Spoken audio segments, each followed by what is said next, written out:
Meet the story's hero, the strongest sage, who saved all of mankind from an invasion of monsters and their king. But the effort completely wiped him out. After that deadly battle, his life force faded. But lucky for him, this wasn't the end. He's reborn into a young boy's body 50 years in the future. Now he's entering a magic academy to reclaim his title as the strongest. Can he pull it off? Let's find out. Atsumu wakes up with a jolt. He's alive even after burning through all his magic. He questions everything, refusing to believe he survived. He stumbles to a mirror and is shocked by his new face.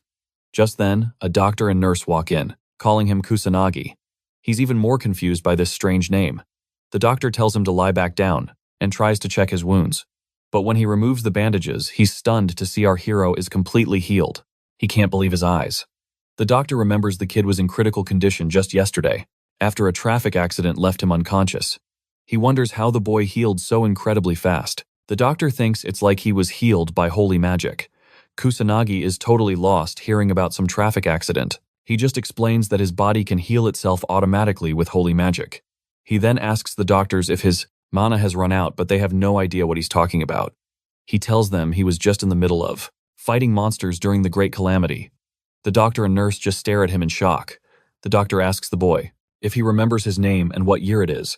He proudly states his name is Ichikami and that it's 1970. The doctor sighs, assuming he's suffering from some after effects, calling it a memory impairment issue. He informs the boy that his real name is Kusanagi Minato, and the current year is 2022. Kusanagi is floored. It's impossible for him to believe any of this. But one look at the doctor's serious face, and he knows the guy is telling the truth. He spots a TV and wonders how it's so thin with such a crystal clear image. Then the protagonist sees a calendar and confirms it really is 2022. He is shocked to see a thin, glowing device in the nurse's hand. Our boy gets dizzy, wondering if he somehow really time traveled to the future. The doctor then mentions the calamity our boy was talking about. He remembers hearing it happened 50 years ago, but nothing like it has ever occurred since. Our hero can't believe it. He asks what happened to all the monsters. The doctor calls this a peaceful era, revealing that monsters are now incredibly rare. Kusanagi learns that the world has finally found true peace, and a wave of relief washes over him. He thanks the gods and breaks into a huge smile. The doctor then tells him that Ichikami, the person he's talking about, died in the calamity 50 years ago. He's remembered as a hero who sacrificed himself to save the world. The doctor clearly doesn't believe Kusanagi is that same person, so our boy assumes he died 50 years ago and somehow reincarnated into Kusanagi Minato. He has no idea how it happened. A week flies by, and he finally enters his new apartment to check out Kusanagi's room. He feels a pang of sadness learning about the original Kusanagi's life. His parents died when he was just a child. After that, he was kicked out by his foster parents and dumped into a crappy boarding school. Ever since, Kusanagi has been getting by on his parents' inheritance. Our protagonist has never even heard of a spell like reincarnation magic. He wonders if this was the work of a god or if it was just some cosmic accident. He glances at Kusanagi's Magic Academy ID card and recalls that back in his day, there was no such thing. He finds it pretty interesting. Suddenly, his phone starts ringing. He looks at the buzzing device confused and picks it up. The screen says someone named Tadano is calling, but he has no clue what to do. Kusanagi decides to just ignore it and tosses the phone aside. It keeps ringing until a message pops up. Tadano says he knows our boy got discharged from the hospital and tells him to get back to school because he's running out of cash. The next day, our hero shows up at the Magic Academy. As he walks onto campus, he looks around excited to be a student again, even as an old soul. But as he's soaking it all in, he sees a student use magic to attack a training dummy. Kusanagi's face falls. He's disappointed by how ridiculously weak the magic is. He watches a few more students and realizes they're all complete garbage. It's hard for him to believe. He remembers that even total newbies from his era were 10 times stronger than these pathetic kids. He doubts they'll ever become real magicians. Even though it's a peaceful era, he can't understand why magic has gotten so weak. He finds his classroom and sits down, actually feeling excited about school life. He starts wondering if he has any friends here. Suddenly, a red-haired student appears with his 2 lackeys. He demands to know why the boy ignored his texts, calling him a mere Kusanagi. The protagonist has no idea who this guy is and politely asks. The bully's name is Tadano. He roars, kicking a table and calling Kusanagi a pathetic piece of trash. But our hero just stares blankly. Then it clicks. This is the guy who called him. He must be a friend, right? Tadano flashes a wicked grin, holding out his hand for cash. But Kusanagi assumes it's a friendly gesture. He grabs it passionately, hoping they'll become the best of friends. This sends Tadano into a rage, and he grabs him by the collar. The money. Now he screams, believing Kusanagi is loaded from his parents' inheritance. And just like that, Kusanagi gets the picture. The original owner of this body was a total pushover. Tadano winds up a punch to put our boy in his place, but suddenly a blue-haired girl with a stunning face enters. Good morning, everyone. Her radiant smile instantly deflates Tadano's anger. He lets our hero go, for now, but he makes it clear he expects the money later. Kusanagi sighs in annoyance as the bully finally leaves. With the drama over class begins, the teacher starts a lesson about the Great Calamity, also known as the Final Calamity. 50 years ago, monsters suddenly appeared all over the world, plunging humanity into despair. But one man, the great sage Ichikami Atsumu, refused to give up. He was determined to save everyone. He single-handedly destroyed all the monsters, finally confronting the demon god, the Calamity boss, behind it all. Ichikami risked his very life to defeat the final boss, and since that fateful day, the Calamity has never returned. The teacher asks the class about this legendary sage, and the blue-haired girl from before raises her hand. Her name is Mizuha. The teacher calls on her. She explains that Ichikami is the great sage and the very first magician to survive the disaster. He's also the founder of their very own academy. Her eyes begin to sparkle with sheer adoration. She gushes that Ichikami is the hero of all humanity, the idol of every magician in the entire world. The teacher confirms her answer is perfect. He explains that the great sage was the first to learn how to use magic. The academy was established to train more magicians just like him. After all, he is the strongest in human history. He tells them all to study up on the great sage for the upcoming test. Meanwhile, our protagonist is dying from secondhand embarrassment. He never signed up for this kind of hero worship. This is absolute torture. He's already regretting his decision to enroll here. He remembers what the doctor told him. With the world at peace, everyone's magic must be pretty weak now. He looks out the window, a slight smile forming. This new peaceful life isn't so bad after all. The teacher dismisses the class, reminding them about tomorrow's magic power assessment exam. A moment later, Tadano is back in his face. You hear that he sneers, a nasty grin on his face. This is gonna be fun. I can't wait to see your pathetic dog magic. Our boy just wishes this loudmouth would shut up. He decides to just leave, but as he walks away, Tadano shouts that even his parents were magicless nobodies. The bully calls him an orphan and bursts out laughing. That was the final straw. Kusanagi finally talks back. Hearing the insult, Tadano's patience snaps. His hands begin to glow as he conjures a fire spell. The other students panic. Is he seriously going to use that spell in here? One of them shouts. Tadano unleashes a fireball straight at our hero, hoping to incinerate him. The blue-haired girl rushes to intervene, but she's too late. The blast hurtles towards a completely calm Kusanagi. The magic explodes on impact, forcing all the students to shield their eyes. Mizuha calls him an idiot for using magic in a pointless fight. Tadano just blames Kusanagi, refusing to take any responsibility for the chaos he caused. The students worry about our hero, but as the smoke clears, Kusanagi stands there without a single scratch. Everyone is stunned. Whoops, he says, you caught me off guard. Tadano's jaw drops. How are you still standing? For our hero, a level 1 spell is a joke. His passive barrier can block it without him even lifting a finger. He tolerated the insults because Tadano is just a child. But now, it's time for some punishment. With an ice-cold expression, he walks toward the bully. Tadano starts sweating bullets as Kusanagi unleashes his aura. The entire class freezes, pinned down by an overwhelming pressure. Mizuha is terrified. What is this power? Kusanagi raises his hand. Tadano looks like he's about to pass out. When the teacher suddenly bursts back into the room. Was someone just using magic in here, he demands. Kusanagi instantly plays it cool. Nope, nothing's going on. He claims the magic probably came from outside. The teacher is confused, since there's no magic practice scheduled today. Maybe someone from another department is practicing, our boy suggests. The teacher then asks about all the smoke. Kusanagi says it blew in from outside. The teacher totally buys it. He orders everyone back inside, vowing to find the real culprit. Kusanagi just smiles, deciding to fake some evidence to wrap this all up. All the students, including Mizuha, are just baffled. Tadano grinds his teeth in rage. Our hero scoffs internally. These kids are just way too weak. Kill a monster, please. The calamity ended 50 years ago, but stragglers might still be lurking. He decides to do some late-night hunting. That night, he teleports to old Shibuya. The city is in ruins, a pale shadow of the home he remembers. He finds nothing. Guess the police already cleaned up. But wait. He senses a monster's aura. And a human. He zips over to investigate. A monster has a white-haired girl cornered who's crying and begging for her life. The beast lunges ready for a midnight snack. But our boy steps in. With one casual strike, the monster shrieks and turns to dust. He spots a badge on her clothes.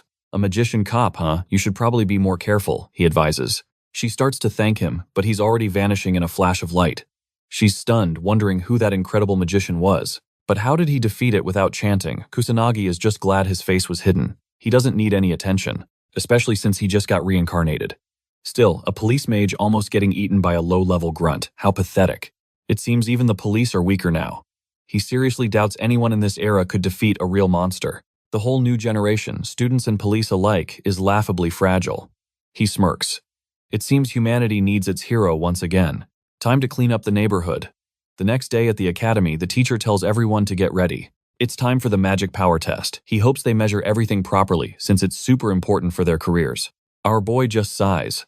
Why do they even need this clunky machine to measure power? He gets why the students need it, but how can a teacher not know that magic perception is the most basic skill there is? It's the very foundation of magic. Just then, Mizuha steps forward, interrupting his thoughts. The class starts whispering. Why is she talking to him? She introduces herself as the second daughter of the noble Yua magic house. He just gives her a blank stare. A noble family. She explains they're one of the 4 great houses leaders of all magicians. He's never heard of them. And judging by her ridiculously weak magic signature, he can see why. Why is she bragging about her prominent family with a power level that low Mizuha is annoyed by his lack of interest? Shouldn't he feel honored? Nearby Tadano is practically boiling with jealousy, wondering what they're talking about. Kusanagi asks, why would a high and mighty noble talk to a nobody like me? She's clearly ticked off but tries to keep her cool. A noble must maintain her dignity. Are you dense? He asks bluntly. Mizuha then remembers the magic blast, the one from yesterday that did 0 damage to him. There has to be a secret. She tries to bring it up, but the teacher interrupts. Time for the measurements, everyone. Kusanagi seizes the opportunity to escape. He just smirks and walks away. Mizuha decides she'll just wait and see his real power. Tadano confidently steps up, unleashing his magic. 1000 magic power. A fire attribute, he celebrates his new record. Kusanagi notes that the standards are exactly the same as in his time. Next, Mizuha unleashes her magic. Her attribute is water, and her power is 2000. The whole class gasps. The teacher praises both of them, completely blown away. You're at the top. You'll make great magicians. The students erupt in praise. Kusanagi just thinks, what a joke. 2000 magic power is barely better than an amateur. Mizuha looks incredibly smug, trying to show off her family's power. He wonders why she's looking at him so proudly. Suddenly, the teacher calls his name for the test. As he walks toward the device, he hears the students gossiping about his results from last year. Despite being great at his studies, he ranked dead last in magic.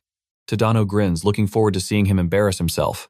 Mizuha wonders just how much power he's hiding, but doubts he could possibly surpass her. Kusanagi, annoyed, remembers how tedious it was to stand out. Being the strongest in his past life was such a pain. He considers holding back, then decides nah. With a wicked smile, he decides to go all out.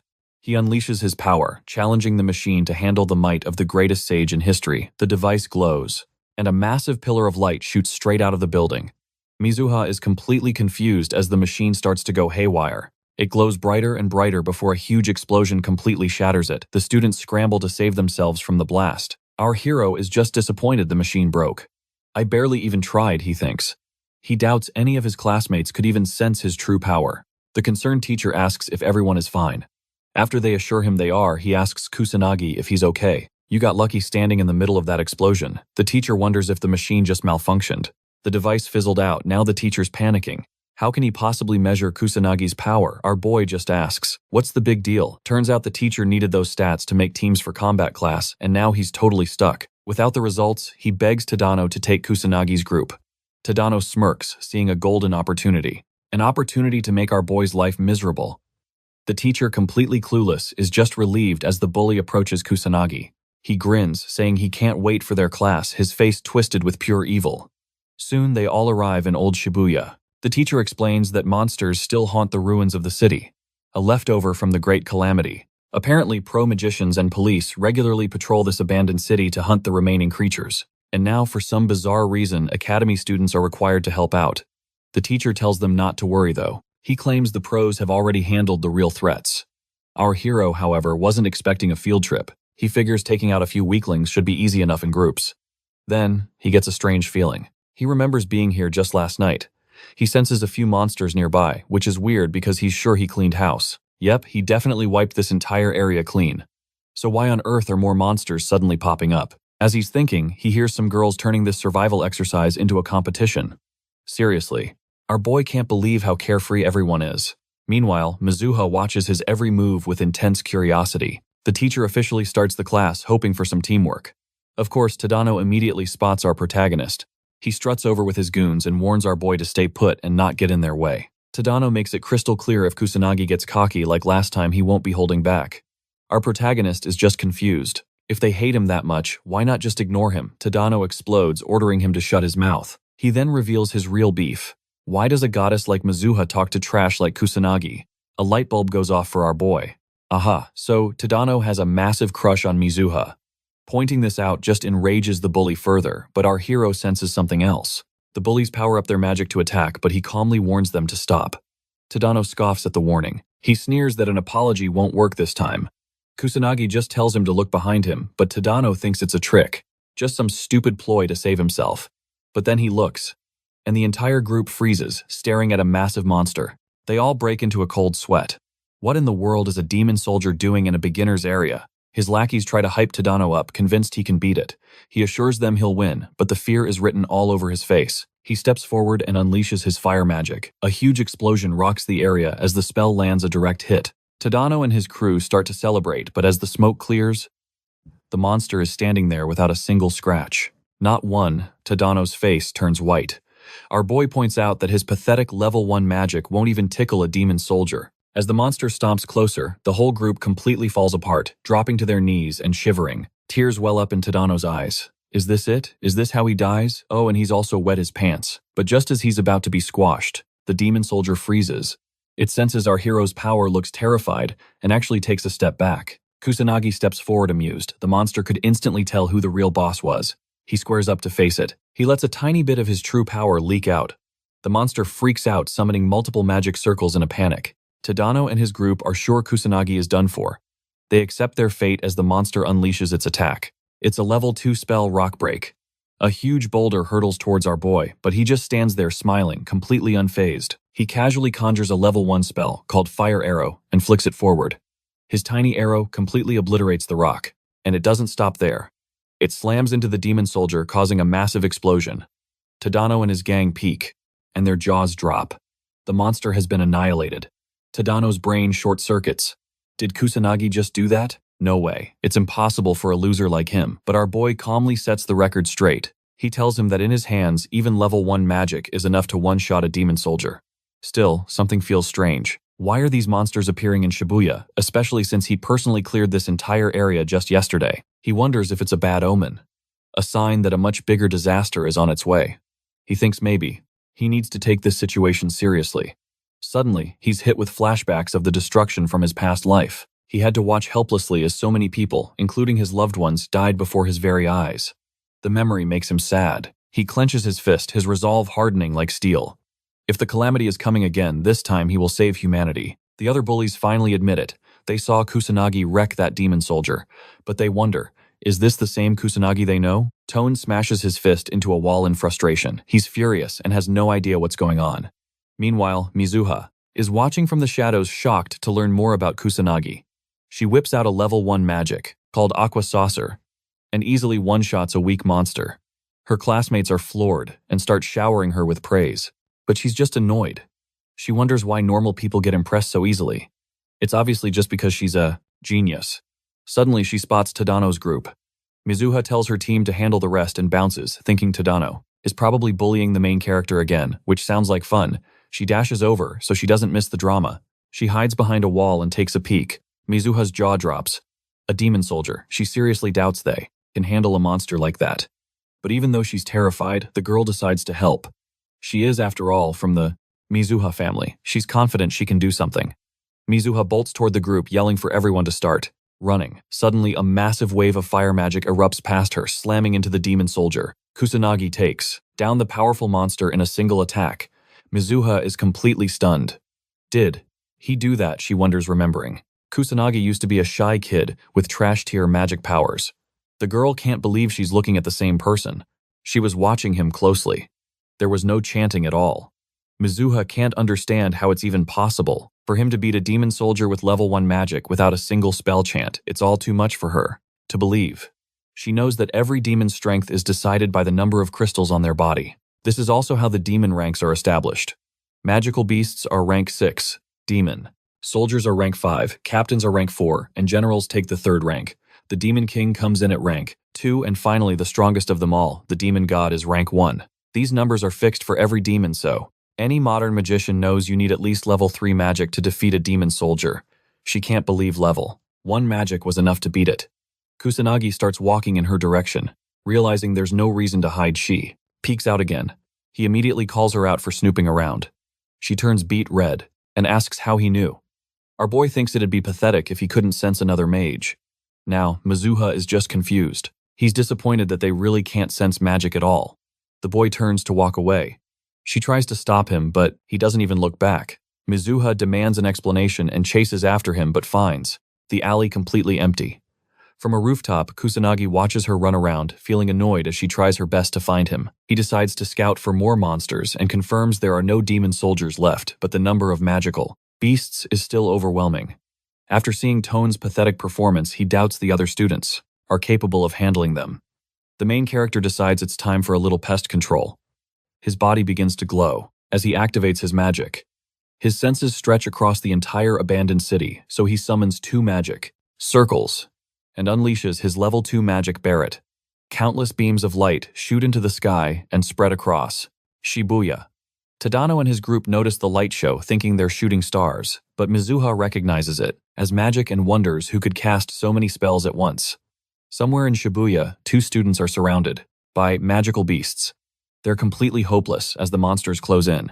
They both give up and accept their fate, but as a monster lunges to kill the girl, it suddenly freezes and starts screaming in pain as a beam of light vaporizes it. The students ask each other if they're okay. The protagonist watches it all from above. He feels amazing, wiping out every monster in sight. He watches them all drop dead and suddenly realizes he might have overdone it, like he killed almost every monster in Shibuya. Kusanagi gets a little concerned and wonders if class is canceled now. He regrets not holding back. He uses his magic circles to zip across the city and finds a hidden alley to land in. It's not that he wants to hide his powers, but all the attention is just a pain. He rejoins his classmates. The teacher is checking a magical beast's corpse and wonders why there are so many just lying around. He thought most of them were already dead.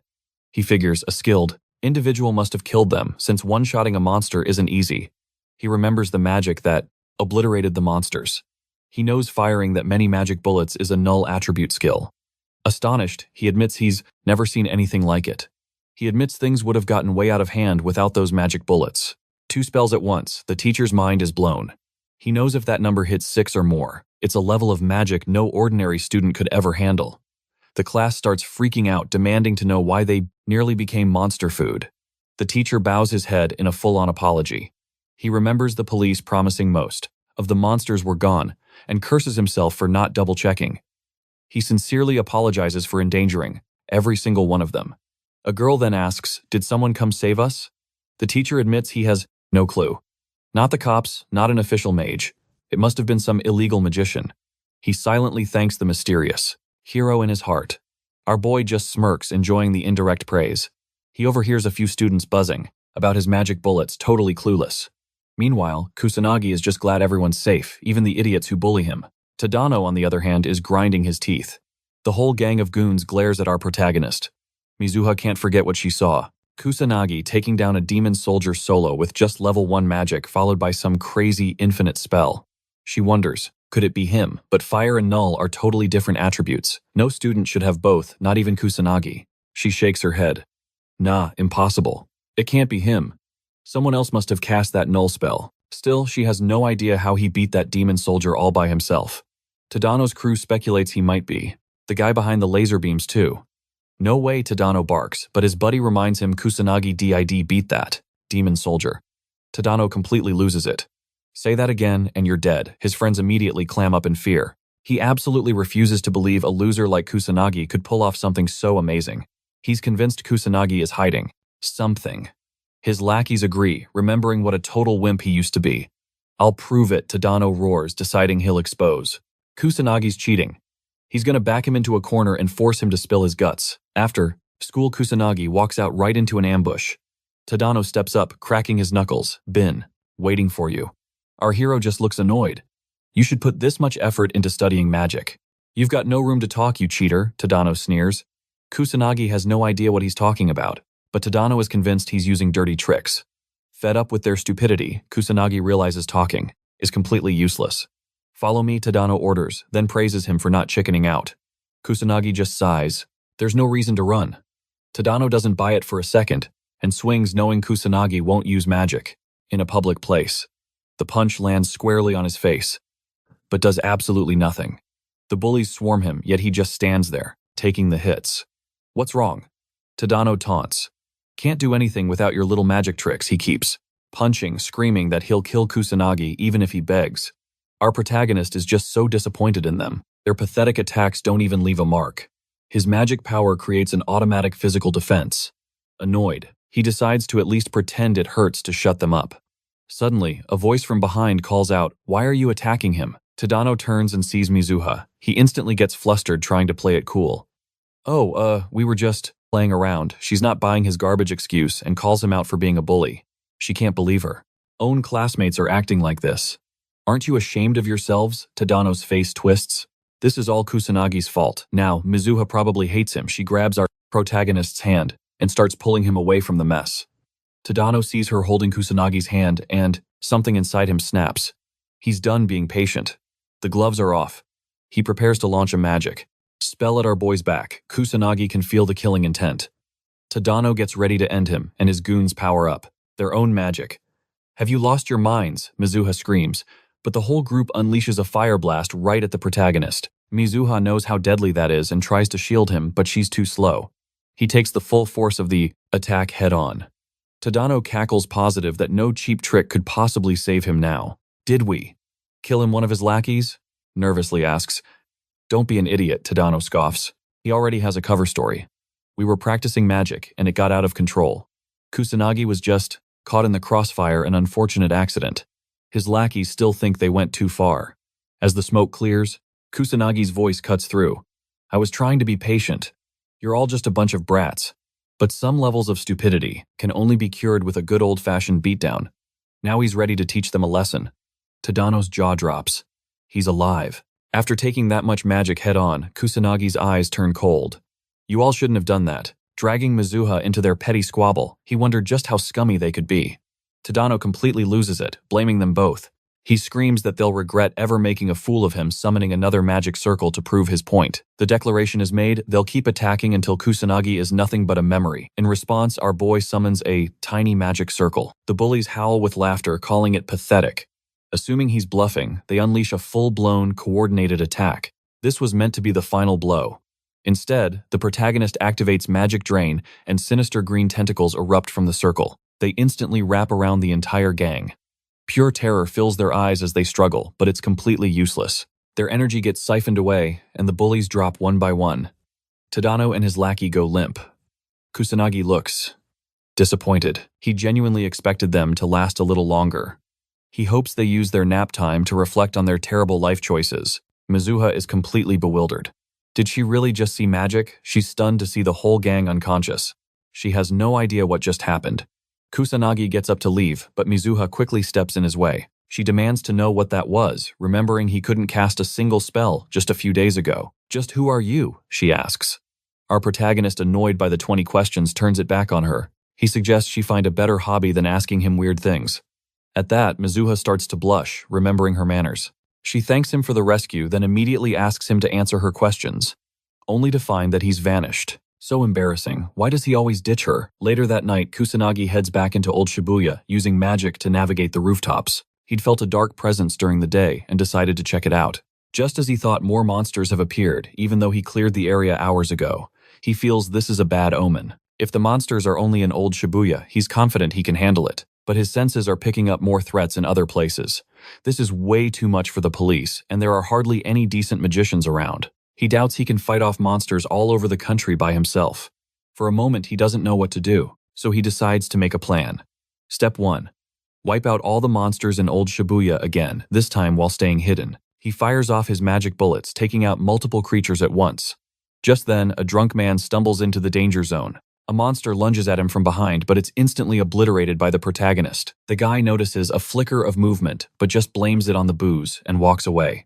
Our boy sighs in relief, thinking he wasn't seen. He uses a magic circle to leap away, but someone is watching and recording. The bystander is totally floored, knowing this video is guaranteed to go viral. He doesn't waste a single second. He posts it online. The very next day, Tadano, Kusanagi, and Mizuha are all summoned by the principal. The teacher says she was informed that students used magic off campus and makes it clear what the consequences are. Anyone caught will be expelled, no questions asked. She asks them to explain. Without hesitation, Tadano points at the protagonist. He blames everything on him, claiming our boy was looking for a fight. Kusanagi is almost impressed by how shamelessly he lies. Realizing he has no choice, he prepares to defend himself despite how annoying this whole situation is. But before he can speak, Mizuha cuts in.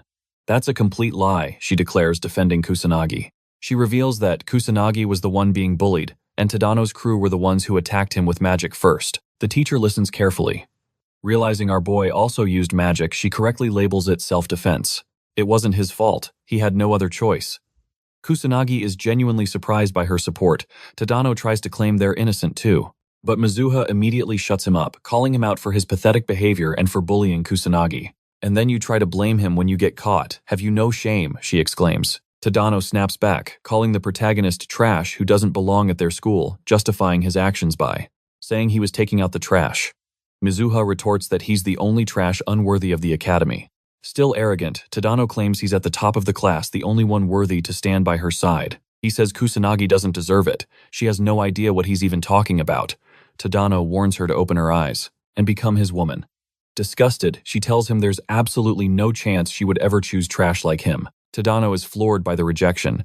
She calls him out for his violent nature and for being so stupid. Who confesses to a girl in a situation like this? Our boy understands her point but thinks she might have gone a little too far. The brutal rejection is too much for Tadano to take, and he actually faints. The emotional damage was critical. With just a thought, he deflects their magic. The principal makes it clear he won't tolerate students who selfishly use magic to bully others. He expels Tadano's entire crew on the spot. His goons immediately start snitching, claiming they were just following orders. The teacher dismisses Kusanagi and Mizuha, telling them to head back. As they walk away, Mizuha fumes, calling Tadano the absolute worst. Our hero just casually asks what happens to expelled students. She explains they'll never become magicians. Duh. She's more confused why Kusanagi didn't defend himself. He just smirks, saying he was about to, but she beat him to the punch. Then a memory hits him. She asks what's up. Kusanagi points out she's tried to save him multiple times now. In class during the fight, and just now with the principal, he pats her on the head, calling her a good girl for always looking out for him.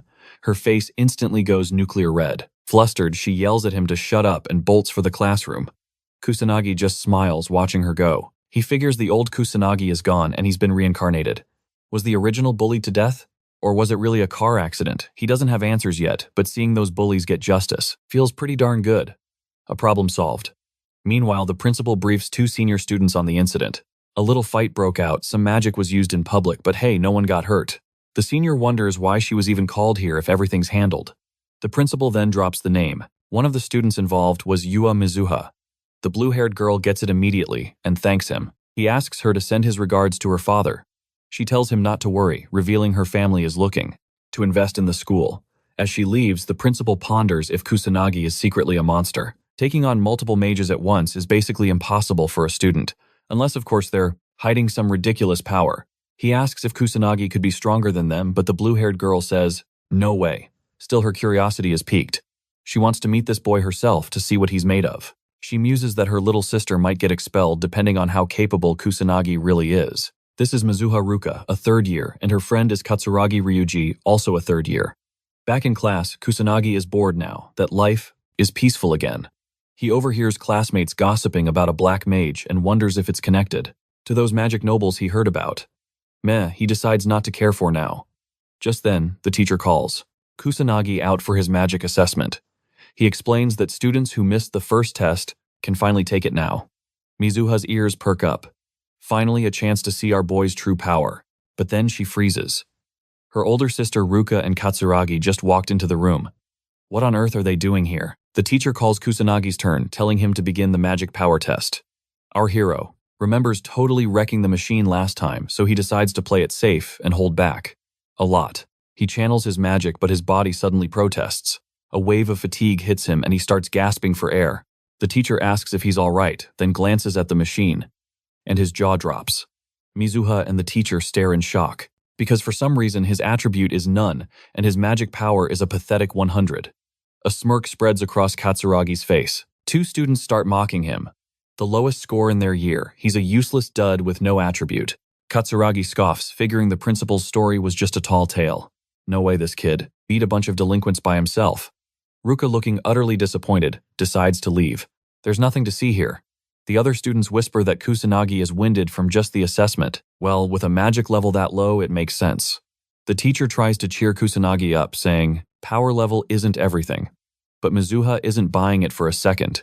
She saw him crush that demon soldier with her own eyes, using both fire and null magic. She has no idea what kind of trick he's pulling, since she's never heard of a mage who could just hide their power level. The main character, however, is secretly thrilled with the results. He used a special manipulation technique to fake the numbers. It's exhausting, but he's finally getting the hang of it. As he walks out of the boat room, he runs into Mizuha. He learns she was watching the whole time. She nervously says she was just curious. Suddenly, Ruka appears, blocking their path in the hall. Kusanagi has no clue who these two are. She introduces herself, and he instantly recognizes the family name. So you want something from me, he asks, but she scoffs. I have zero interest in you, she says, walking to her little sister. Mizuha looks worried, while Ruka looks deeply disappointed. She can't believe her sister lost to a few delinquents and was saved by someone with only 100 magic power. Seriously. Is this a joke, she demands? Mizuha's tiny nod confirms it, and her sister's face darkens. Ruka's grand solution: just quit the academy. Mizuha is totally baffled by this command. Then comes the laundry list of failures. Grades: sports, magic, craft. Craft. You lose to me every single time. Ouch. Ruka declares Mizuha isn't mage material. She thinks it's time for her sister to quit and join a normal school. Mizuha starts to cry, unable to say a word. Her sister coldly asks, do we have an understanding? Mizuha squeaks out a yes. But just then, our hero intervenes, calling Ruka arrogant to her face. She gives him a death glare. He just points out she's been running her mouth without pausing for breath. You haven't even let your sister speak, he says. It's obvious to him she's drowning in her own arrogance. She tries the family matters defense, so he should butt out. He's surprised she calls this a conversation. He calls it what it is, a one-sided lecture where she orders her little sister around. She's fuming, but our boy isn't done. He says even she doesn't have the right to crush someone else's dreams. He calls her out, saying she's horrible for forcing her sister to give up on her own life path. Ruka says her incompetent sister lacks talent since she can't even defeat her. Mizuha finally breaks down, agreeing with her sister.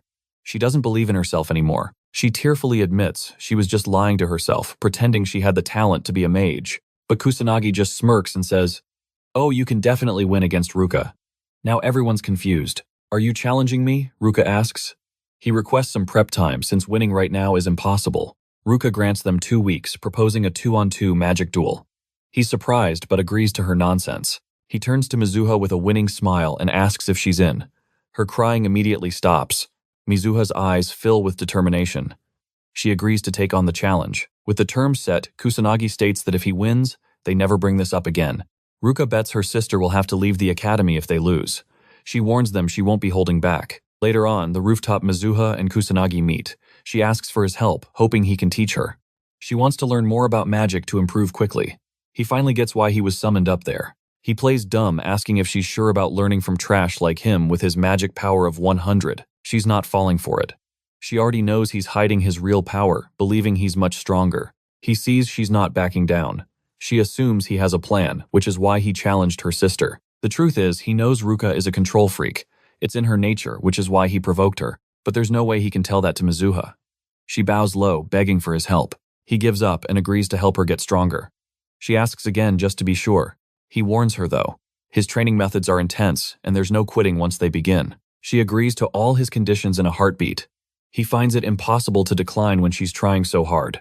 Plus, with the rising number of monsters in Shibuya, raising a new mage might be a pretty good idea. He decides to start her training today, but first they need a place to practice.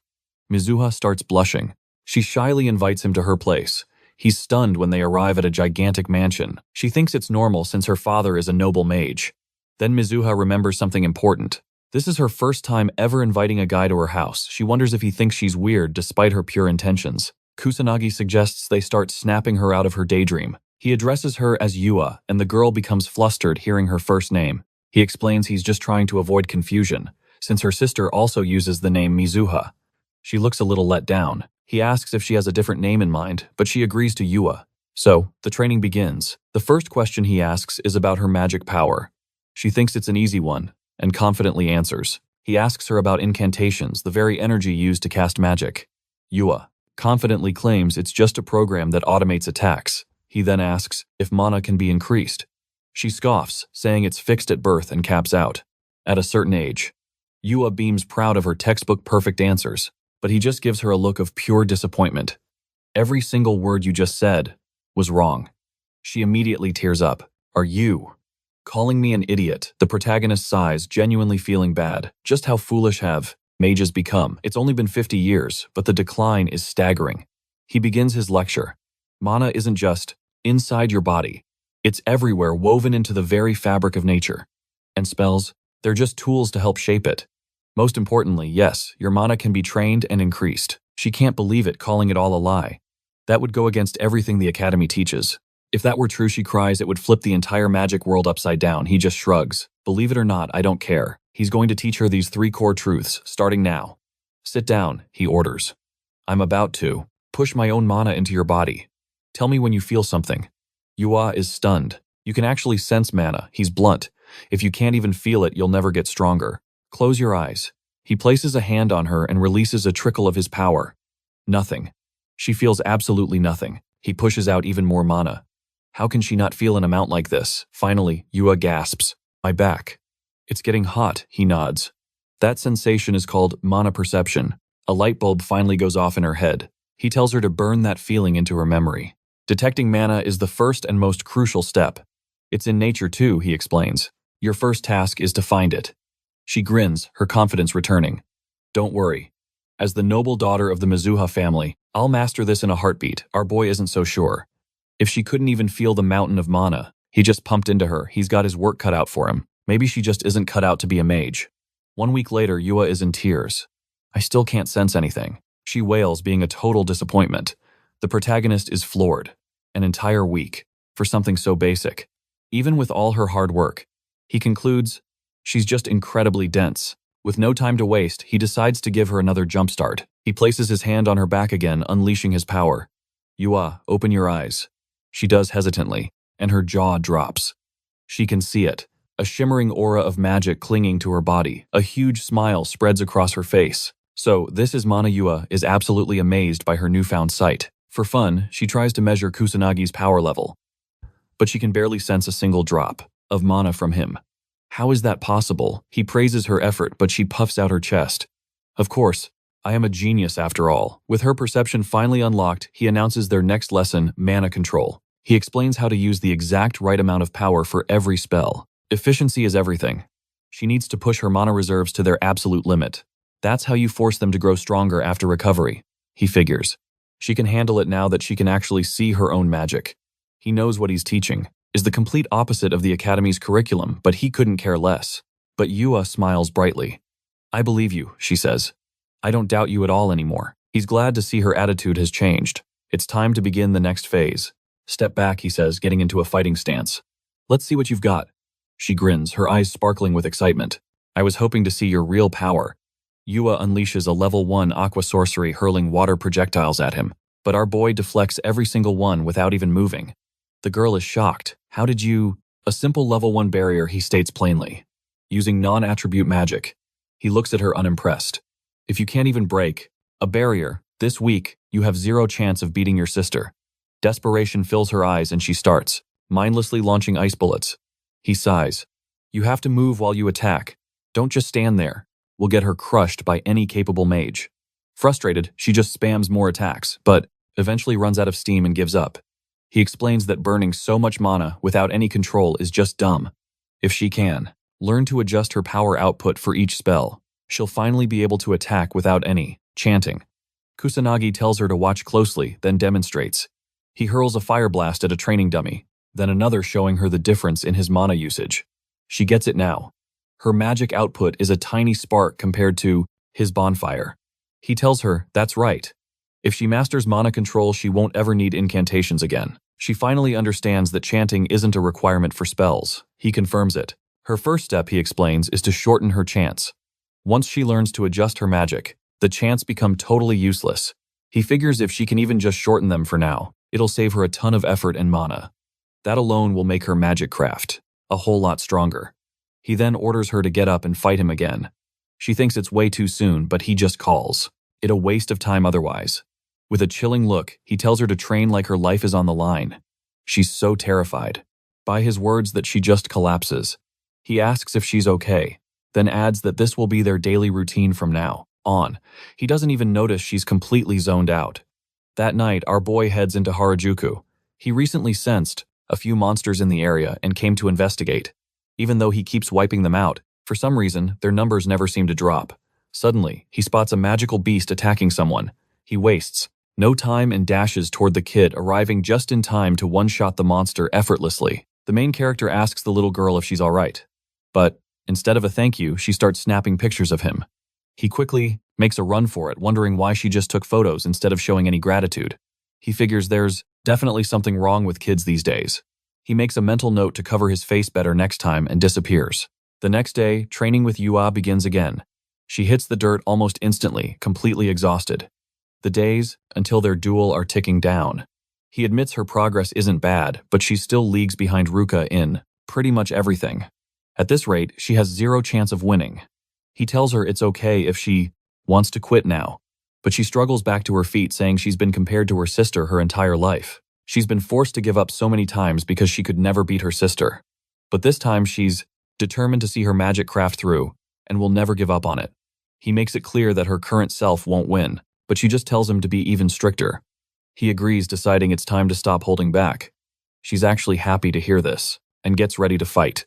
They continue their intense training, and he teaches her everything he can. As the sun begins to set, Yua finally passes out from the extreme session, and Kusanagi has no choice but to carry her back. After a few more days of hellish training, he finally tells Yua she's ready to face her sister. She immediately falls to the ground, in pure relief. Kusanagi praises her for all her hard work, and a smile spreads across her face. On the day of the smile, Challenge Our Boy asks if she's ready. She gives a confident yes, but as they're about to enter the academy, they're swarmed by a huge crowd of people. A bunch of reporters surround them, confirming if she's really Mizuha Yua of the noble family. They ask for a statement on the magic duel and want to know if she's really fighting her own sister. Kusanagi is totally confused. She explains her family is a big deal, and since she's fighting her sister, it's normal for the press to go nuts. He's shocked that people care this much about two students fighting. He guesses the Mizuha family must be incredibly important. They all arrive at the training ground, which is packed with a massive audience. He thinks it's a bit much, but she explains that student duels are rare, so it's treated more like a special event. He's still surprised by the whole thing. Both of them are called to the stage. Yua gets ready, but her body suddenly starts to shake. He tells her to relax and just focus on what she's worked for. His words calm her down and she smiles. Yua's determination returns, and she walks to the stage, without a hint of hesitation.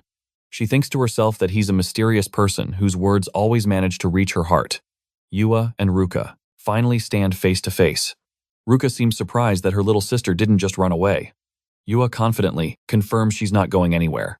Ruka scoffs, calling her rude for thinking she could ever beat her big sister. But Yua makes it clear that today, she's going to win. Ruka seems intrigued by this, thinking her sister has definitely changed a lot.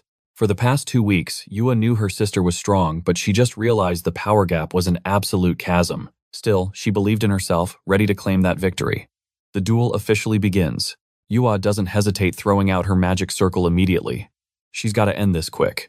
Ruka starts her assault as Kusanagi watches from the sidelines, judging their form. He notes that moving while casting is like Magic Battle 101. Ruka clearly passed that class.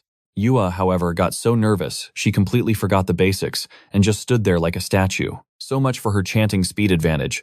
Ruka and Yua exchange blows. They trade level 1 water magic, and surprisingly, Yua manages to hold her own against her big sister's attacks. She's even shocked by her own progress, thinking she's actually gotten stronger. Ruka admits she's improved a lot, for only 2 weeks of training. Yua is beaming, but Ruka quickly shuts that down, telling her to stop grinning. It was just a fact, not a compliment. Ruka then cranks her power up a notch, launching a much stronger attack. This time, it's a level 2 water blitz. Yua can't handle it and gets blasted, landing right beside the protagonist. He glances down, thinking her chanting is better now, but her opponent is just on another level. Ruka calls him out. "Aren't you gonna help your little damsel up?" He just smirks and says, "Nah, she doesn't need my help." Ruka has no idea what he's talking about. Suddenly, Yua staggers back to her feet, leaving her sister completely stunned. "How are you still standing after a level 2 blitz?" Yua makes it clear she is absolutely going to win this. Magic craft is her entire world. Even if she loses everything else, she will never ever give up on this. Yua launches another furious assault. Ruka meets her head on, and Yua pushes herself to the absolute limit. She's determined not to fall. But her mana pool runs dry, and she collapses. The announcer declares that since Yua is out of magic, Ruka is the winner. Yua tries to get up to do anything, but it's no use. Kusanagi calls it a battle of pure resource management. His friend simply lost because she ran out of gas. Ruka asks if he gets it now. She calls her little sister talentless and assumes he must have thought so too. He confirms it. Yep, she's totally talentless. And clumsy. Her progress is slow and she chokes under pressure. But then he adds, she's also a ridiculously hard worker who practiced daily like a complete idiot. Ruka is still unimpressed by the outcome, but he tells her, "I love hardworking people who refuse to give up. People just like Yua." The girl starts sobbing. Hearing those words, he declares Yua is his disciple, and he doesn't appreciate people dissing her so casually. Yua begins weeping uncontrollably. Ruka just calls him arrogant, wondering why he's talking so big. For someone with only 100 magic power. He coolly replies, "I'll defeat you with this 100 magic power." She thinks he's just a smooth talker, but agrees. Then Ruka reveals his opponent is actually someone else, and Katsuragi appears. He's all excited for his turn. Ruka tells him to end it quickly, and he's like, "You don't have to tell me twice." Katsuragi carries Yua out of the arena, telling her to watch him closely and learn a thing or two. She agrees, then suddenly realizes the pain in her body is completely gone. There are no wounds on her arms. As he steps onto the stage, our boy admits to himself, "Okay, I definitely can't win with just 100 magic power. So much for that confident declaration earlier." He knows he'll need 100% focus to pull this off. He decides to stick with 100 power, but use non-attribute attacks without any chance. He's also skipping the magic barrier. One direct hit, and he's a goner. He grins, calling the whole situation absolutely thrilling. Katsuragi gets ready, saying he's not planning on holding back. Our boy replies, "You're the one who needs to hold back." The audience is screaming for Katsuragi not to go all out, or the new guy might get seriously hurt. The guy just ignores them and activates his 8,000 magic power. Our boy notes it's not a big deal, usually, but since he's only using 100 power today, there's a very real chance he might get vaporized. The second match begins. Katsuragi hopes he won't hold a grudge, summoning massive magic circles for his attack. He figures this is the perfect way to test if Kusanagi really beat up those delinquents. He challenges him, "Let's see you withstand my full power." But just as he's about to fire, well, something pings him right on the forehead. He scoffs, calling his opponent slow, much to his disappointment. The crowd gasps. The match was over in a flash. The announcer declares that contestant Kusanagi is the winner. Ruka's jaw hits the floor. Her friend got one-shotted. She realizes he didn't even chant. What kind of cheat code did he use? Kusanagi just smirks, hoping she's happy. After all, she wanted a quick match, right? His teasing totally gets under her skin. Yua is also flabbergasted, finding it unbelievable that he actually won. Ruka admits he's strong, but he claims he's stronger than her too. She warns him to quit spouting nonsense. Then Ruka unleashes her 10,000 magic power, and Kusanagi's magic perception picks it all up. He immediately clocks that she's way stronger than the last chump. Meanwhile, the announcer tells the audience that something wild is going down. Kusanagi's unique fighting style is drawing a ton of attention. The next round will decide it all. As the third match begins, Kusanagi pulls the same trick. Again, firing off some magic bullets. She easily counters with her water magic. See, our boy only has 100 magic power, meaning he can't scratch Ruka unless he nails her right on the forehead. But he sees she's already figured that out. She's guarding her weak spot and standing her ground. Ruka keeps launching water attacks, but even after all that, she's stunned to see our protagonist just standing there totally unfazed. She knows he's not using any defensive magic, but how is he completely unharmed? The audience is just as baffled, wondering how he's not even wet. He's been hit over and over. Yua is also trying to figure it out, knowing he definitely did times something, times to protect himself. Ruka attacks again, but this time our boy dodges her spell with incredible speed, and that's when it clicks for her. She finally understands how he's doing it, and she's left totally speechless.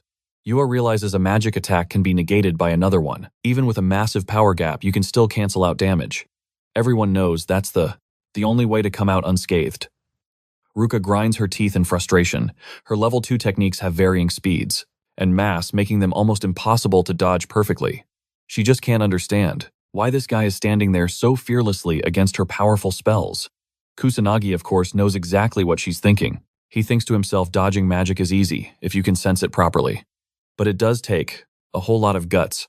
Ruka decides to get serious, unleashing a level 3 spell Aura Splash. The crowd gasps. They know it'll be a disaster if that thing hits him. Ruka is exhausted, but she's sure Kusanagi can't dodge this one. Then out of nowhere, a magic bullet hits her. She collapses to the ground, completely baffled. How is he still standing? She demands to know how he dodged her attack. He casually explains he used a magic draining technique. It literally eats magic. He just strolled right through the center of her attack using Drain. Ruka is stunned. Then she just starts laughing. She laughs, admitting she lost. The announcer declares Kusanagi Minato the winner. Yua immediately rushes onto the stage. She asks if they're both okay. Our boy just grins and tells her they're fine, proudly saying he won. She smiles back, looking so relieved and happy. Ruka decides to honor her promise, telling them she'll grant them any request. Kusanagi. He is glad it's all over. He noticed Yua's wounds from before weren't too bad, guessing Ruka was holding back. Ruka gets flustered and tries to make excuses. He then points out how much stronger Yua has gotten in just 2 weeks. He bets Ruka noticed it too, saying there's no reason for her to be so overprotective anymore. Yua speaks up full of determination, promising them she'll get stronger so her sister won't have to worry. Ruka finally smiles, starting to truly believe in her little sister. Kusanagi feels happy for them. It's nice seeing the sisters make up. But then he feels an immense pressure. He knows this is abnormal. Magic. The sky suddenly turns blood red. Our protagonist wonders if the calamity is starting again. Elsewhere, Tadano and his goons are rummaging through Kusanagi's bag. They lost a lot of followers after he flexed so hard in the duel.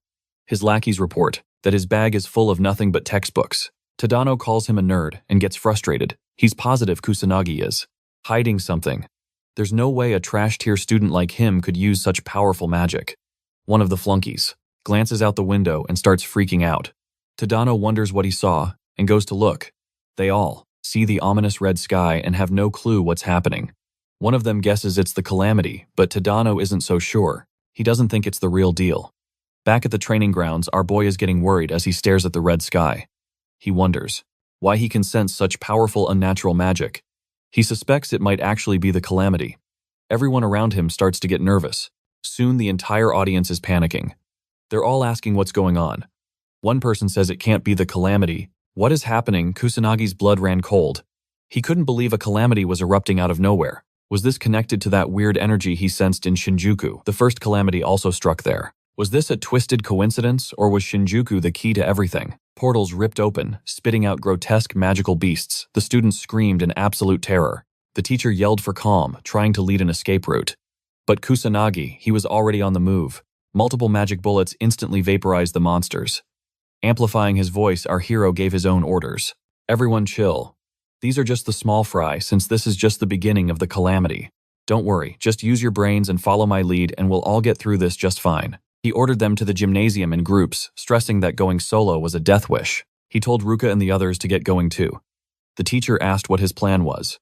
To save everyone, who's still trapped inside the school. The teacher looked horrified. By yourself, that's reckless. He tried to stop him, but Katsuragi stepped forward.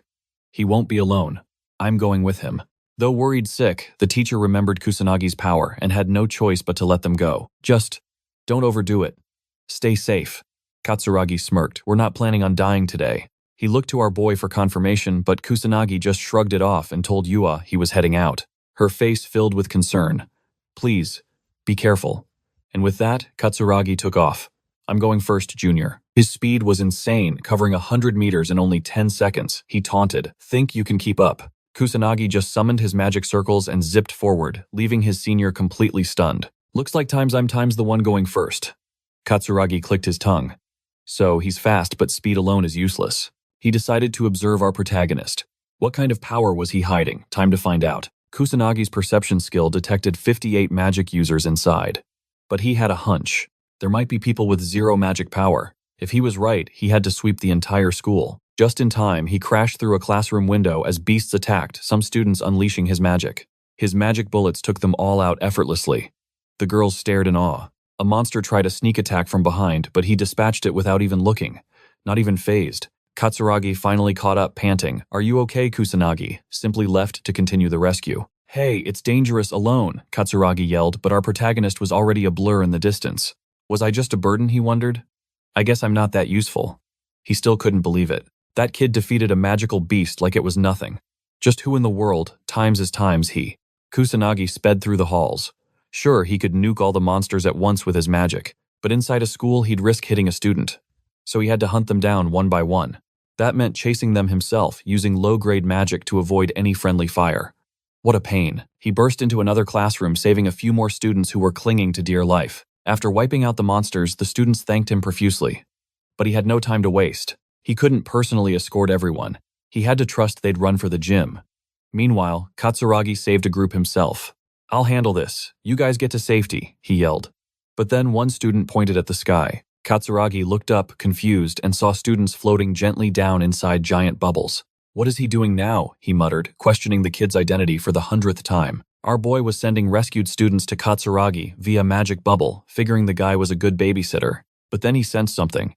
A girl was cornered by a massive monster, shaking in fear. She let out a desperate scream for help, and a colossal magic bullet instantly obliterated the beast. She recognized that attack. It was the same one that saved her before. Kusanagi appeared. "Are you hurt?" She realized he was the one who had saved her not once but twice now. It was you. And during the practice class too. This is the second time our hero just confirmed it. "Yeah, that was me." Overcome with relief, the girl finally burst into tears. To show her gratitude, she thanks him for saving her life. Twice. But he just brushes it off like it's no big deal. She's left completely speechless. Just then, Katsuragi finally arrives totally out of breath, asking who's next on the rescue list. Kusanagi tells the girl to stick with the new guy because he's leaving.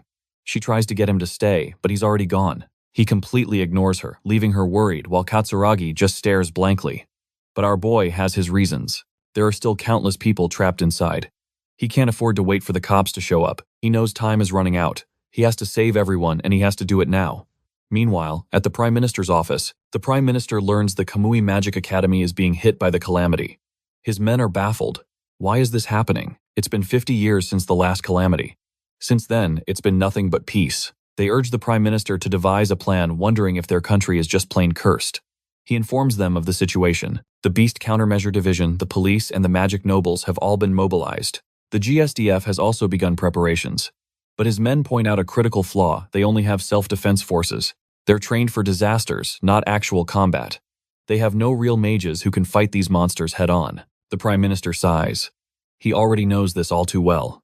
It's what happens when people get too comfortable. For years, they've enjoyed a life of peace without any real threats. They spent nearly all their military budget elsewhere, so now they have no choice but to rely on the police and noble mages to handle the beasts. He can't believe the same disaster from 50 years ago is back. But this time, they don't have Ichikami Minato to save them. Elsewhere, a car speeds through the city. The girl in the passenger seat asks her senior if this is really the calamity. He confirms her fears. It's the real deal. She starts to panic. They've been safe for 50 long years. She can't believe it's over. The peace was only temporary. But her partner tells her not to worry. This is what they signed up for. He is Shido, Shugo, from the Metropolitan Police Department. Hearing this, the girl steals her resolve. She is Sergeant Sanada Karin, and she's ready to do her part. Suddenly, news helicopters swarm the Magic Academy. A reporter goes live, informing the world that the dreaded calamity has returned. He describes the chaotic scene. Monsters are pouring out from a rift, and the sky itself has turned a terrifying shade of red. A female reporter adds that the beasts appeared from thin air, forcing students to evacuate. They're all taking refuge inside the gymnasium. A teacher tries to rally the students, saying it shouldn't be too hard. After all, they're just magical beasts. With a little teamwork, they should be fine. Famous last words. The entire world is glued to the news. A couple of kids realize the academy is way too close to home. Their brilliant plan, run for it. Outside the streets descend into chaos as people flee for their lives. Two men watch from a safe distance. They can tell this is going to be bad. Really bad. The audience is on the edge of their seats. Our boy observes the endless flood of monsters. He knows the second stage is coming soon. That means stronger monsters are on their way, and with each stage, things will only get worse. There's no point in fighting the small fry. As long as the boss monster is alive, these beasts will keep spawning endlessly. He knows what he has to do. The boss won't show up until the final stage. He just needs to hold out until then. He clicks his tongue in annoyance, but gets back to rescuing people. He saves another 20 students. Using his magic bubbles, he sends them floating to safety. But finding everyone is proving difficult since they're scattered. He decides it's time to move on to the next area. Inside a classroom, Tadano is desperately firing off spells. He finally gives up, realizing his attacks do 0 damage. And now he's out of magic. A demon soldier looms over them. The whole gang starts crying, wondering why they have such rotten luck. Tadano's cronies pipe up. "We tried to warn you." The bully seethes, remembering how our boy defeated a monster so easily. With just 1 hit, why can't he do the same? A voice cuts through his thoughts. "Because you're weak trash." Tadano looks up just in time to see a single magic attack obliterate the demon soldier. He's completely stunned.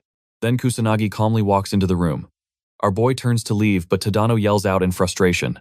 It happened again. He was saved by Kusanagi for a second time. "Wait," he calls out, demanding to know why he was saved again. Even though the guy's a total pain, who acts like literal garbage, our hero says there's no grand reason for saving him. He just did it because he could. Tadano's brain just short-circuits hearing that. Feeling insecure, the bully starts throwing insults, calling him a wimp who can't even use magic, right? Tadano just can't compute how he got so OP out of nowhere. Kusanagi spills the tea, saying the original Kusanagi died in a car accident. He's a reincarnator. Tadano is not following this logic at all, questioning how someone gets a power-up by almost dying. He thought times was going to be the great mage, not lose to some scrub like Kusanagi. Our boy just calls him weak trash, since real strong people don't pick on the weak, and even the weak don't bully those weaker than them. He calls out Tadano's issues, calling him trash, blinded by a fake sense of superiority. Kusanagi makes it crystal clear for the guy a pathetic scrub like him couldn't even dream of winning a fight against him now. Tadano finally gets it, and drops to his knees. He admits he was running from the fact that his powers haven't improved since junior high. He tried to vent all his frustration on people weaker than him, but in the end, he got rescued by Kusanagi, the very guy he called a worthless weakling. He just couldn't handle the truth. He admits in front of his crew that Kusanagi saved them all. And then the bully starts bawling his eyes out. Meanwhile, the protagonist is clearing out monsters in a classroom. A demon soldier bursts in to finish him off. He fires a magic bullet, but the monster dodges it like it's nothing. So he has no choice but to unleash his awesome fire magic. He wrecks it instantly, but notices the demon soldiers are multiplying. This probably means the boss is gonna show up soon. He tells the terrified students not to sweat it, he's already got it covered. Elsewhere, Katsuragi is fuming, wondering why our boy is dumping so much work on him. He uses his own fire magic to fry a few beasts while protecting students. He tells a female student to stop worrying and just follow him, promising to protect everyone. His heroic words get the students fired up, and they start cheering for him. But then he sees the massive army of beasts and wonders how he's going to pull this off. Kusanagi just appears out of thin air and offers to help. Katsuragi begs him to stop doing that, saying he nearly had a heart attack. Our boy tells him to get everyone out of there once he's cleared the path. But Katsuragi is worried. He thinks taking on an army that big is basically suicide, so it's better if they just find another way around. The protagonist just uses his non-attribute magic and deletes all the monsters, including the demon soldiers, in a single blink. Everyone is just left completely speechless. He just reminds Katsuragi to get the students moving. Katsuragi snaps out of it and orders everyone to follow him. The students gawk at the magic bullets as they run for it. Katsuragi can only smile nervously, realizing just how broken our protagonist really is. Once they're gone, our boy decides to head back into the school to find more students in trouble. Somewhere else, a teacher is hyping up her students to keep fighting back the monsters. Yua is getting exhausted, but Ruka pops up from behind and tells her to go rest if she can't keep up, because she'll just be a burden. But Yua declares she'll keep fighting, saying they don't have time for breaks. Katsuragi finally makes it to the gymnasium with the students he rescued. The teacher praises him and tells him to get everyone inside. Katsuragi asks for a status update. Ruka gloomily tells him they're barely hanging on. Yua anxiously asks about Kusanagi, but the guy assures her our boy is still alive and kicking. She breathes a sigh of relief and starts smiling. Katsuragi admits Kusanagi is on another level, believing they might actually overcome this disaster with him around. Yua totally agrees with him. Suddenly, the ground starts rumbling. All the students start to panic, and the teacher quickly yells for everyone to evacuate. A gigantic army of powerful monsters emerges from the smoke. Kusanagi even spots demon soldiers in the mix. He realizes they have zero chance against an army this huge. They need to escape and fast. The stronger second-stage monsters start chasing them down. Yua tries to run to safety but is nearly eaten by a beast. Out of nowhere, someone kills the monster and saves her. It's the police department. Shido quickly orders his team to eliminate the beasts, and the police go all out to protect the civilians. The students finally let out a sigh of relief, thinking they're finally safe. Shido reassures them. Model, don't worry, the police are here, he yelled, ordering them to follow instructions and evacuate the school. But Yua stepped up, declaring the students were ready to fight. Sho repeated his order, but Yua shot back. We aren't just civilians, Ruka agreed, adding. We're mages. Shido got the message and requested backup. He told the students to attack from the rear, admitting they were short on manpower and needed the mages' help. He grumbled, wishing the police weren't so completely useless. Meanwhile, Sonata used her healing magic on the injured. The main character saw the cops had finally shown up and figured he could leave it to them. He was surprised the police got there before the army. Seriously, the country had no plan for a national disaster. He thought this is a good wake-up call for everyone who takes peace for granted. But he pushed on, determined to save the rest of the students. A news reporter announced that police were on the scene, but monsters were multiplying like crazy. She wondered if the police could even handle this, hoping the mage nobles would show up to save the day. A few students watching the side, news got hyped, wanting to see the nobles in action. An old couple muttered that they'd paid all their taxes, so the mage nobles better get to work. The reporter begged for them to arrive soon. Inside a mansion, a noble told his butler to just ignore the whole thing. This was Fuka Jin, head of the Fuka household, a so-called mage noble. The butler asked, again, just to be sure. Fuka insisted it was just a small-scale calamity the police could handle. The butler asked where he was going. The great mage noble decided to go to sleep. The butler wished him a good night. Back at the school, Shido knew things were spinning out of control. He asked one of his men about the magical beasts at the entrance, but the answer was a hard no. There were just too many. Shido watched the horde grow and worried if they could save the civilians in time. The self-defense troops were supposed to cover their rear, but they still hadn't shown up. He had no choice but to call the mage nobles. But strangely, he couldn't reach them. They were supposed to be heroes for this stuff, yet they were totally useless. As students helped the police, Shido remembered his history lessons on calamities. He wondered if the people 50 years ago dealt with it this way. He just prayed the boss monster wouldn't show up. Then the monster count skyrocketed, and a massive purple beam lit up the sky. A demon captain had appeared, throwing everyone into chaos. Shido couldn't believe his eyes. It was their boss, Ruka. Recalled that demon captains were ancient beasts. In this era, only mage nobles could defeat one. Yua realized they needed magic stronger than level 5. She started panicking, crying that no one there could cast something so powerful. The demon captain unleashed its power, summoning multiple magic circles. Yua froze in terror. Ruka leaped forward, using all her power to block the attack, but it wasn't enough. She threw herself in front of Yua, becoming a human shield. The demon captain's attack slammed into her, but she successfully protected Yua. The younger girl watched in horror as her sister collapsed. The other students fled, while Yua stayed desperately trying to save Ruka. Shido and his men were completely overwhelmed, screaming for help. Kusanagi gave it his all, but the demon captain didn't even flinch. The police admitted defeat, accepting their fate. Yua just kept screaming for help, crying out the protagonist's name as the demon captain closed in. Suddenly, a voice cut through the chaos, sounding annoyed. Finally, our hero arrived. My bad, he said. Sorry to keep you waiting. Yua frantically told him about her sister. He glanced over and reassured her. Don't worry, she just passed out. He quickly healed, her wounds gritting his teeth as he saw the destruction. The monsters had really done a number on the place, he assured the girl. It was fine now. He was about to clean up this whole mess. She looked at him full of hope. Suddenly, countless magic circles bloomed across the battlefield, and all the injured students began to heal. Yua watched her sister's wounds vanish before her eyes. She was stunned as other students started waking up. Sonata still healing, people noticed the magic. That was 3rd level holy magic. She was shocked, admitting even she couldn't use it. Who in the world was doing this? Sonata found her senior and asked if he was okay. The guy assured her he wasn't hurt, just out of mana. She asked what was happening. Shido had no idea, but said they had to focus on protecting the civilians. Sonata burst into tears trying to stop him. It's too reckless, but he was determined to fight, yelling that if he didn't, they would all die. Sonata grabbed him again. There's no chance, we can't win.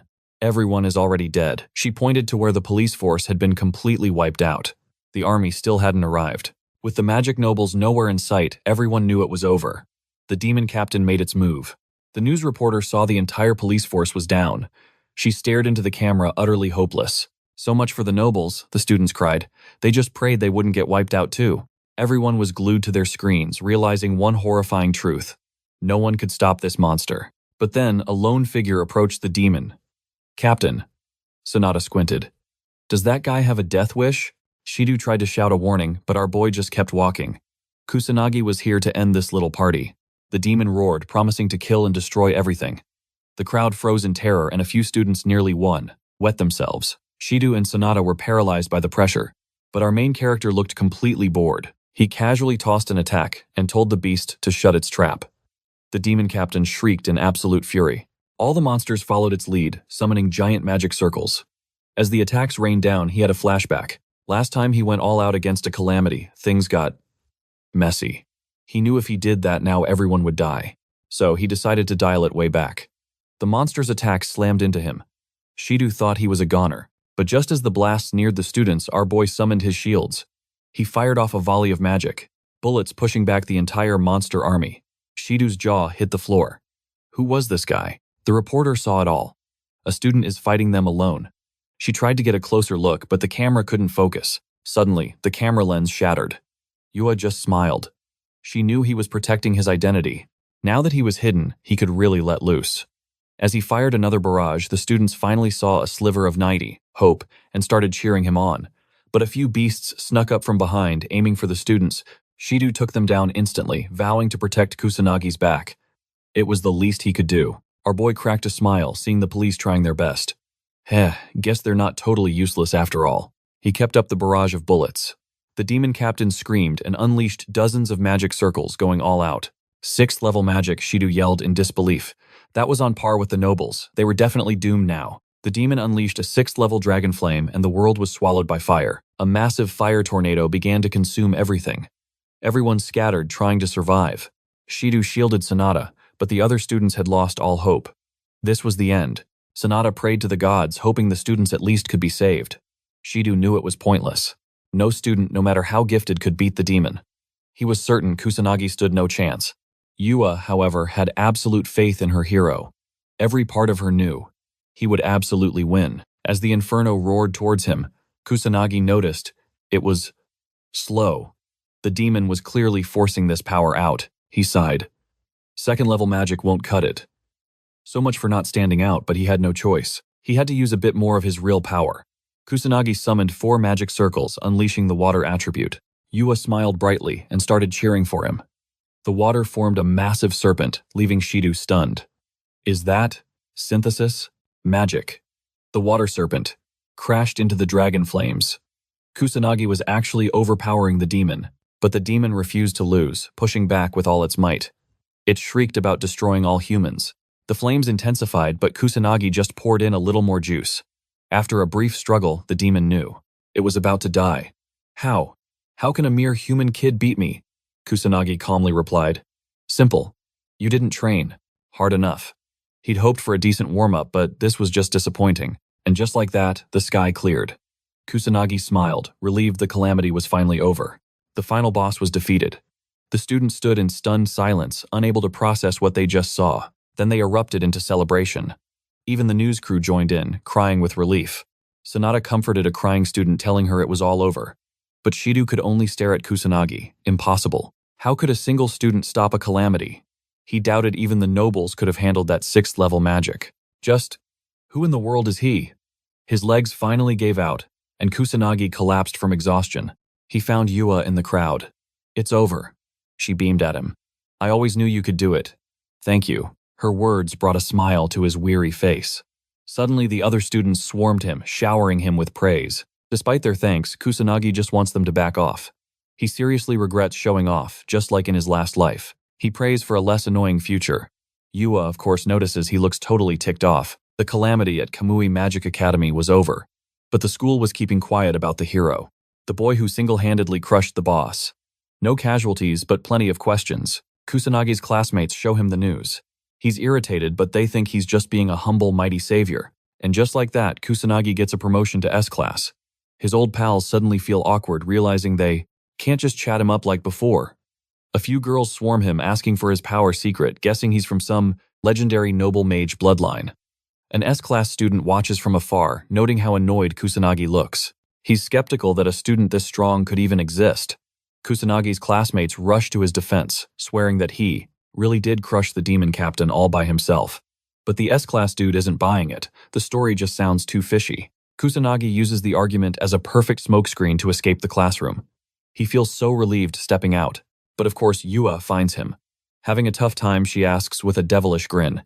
He's not in the mood for her teasing, but she just keeps going. She insists it's totally normal since he's the big hero who saved the entire school. Kusanagi then remembers that Yua also got promoted to S-class for her hard work during the crisis. But she doesn't seem thrilled about it. When he asks, she says she's happy, because a certain someone else is in S-class with her. Suddenly, Ruka pops into his head. He asks if she's feeling better. Yua says she is, and even points out they've been talking a lot more lately. Kusanagi thinks that's great, and Yua is clearly happy he thinks so. She thanks him again for everything, her gratitude pouring out. Out of nowhere, Kusanagi gives her a light pat on the head, making her blush instantly. What was that for? He explains he doesn't need a million thank yous. Once was plenty. Yua just starts smiling. Meanwhile, at a conference, some bigwig finishes a video call with other nations. They all know getting help for the next calamity is going to be tough since everyone is swamped. One of them brings up the rumor about the student who beat the boss monster. The others explain it was a bizarre situation where even the special police got wiped out. They figure it's probably just a rumor and expect other countries to laugh it off. The man orders his team to recall all noble mages to prep for the next disaster.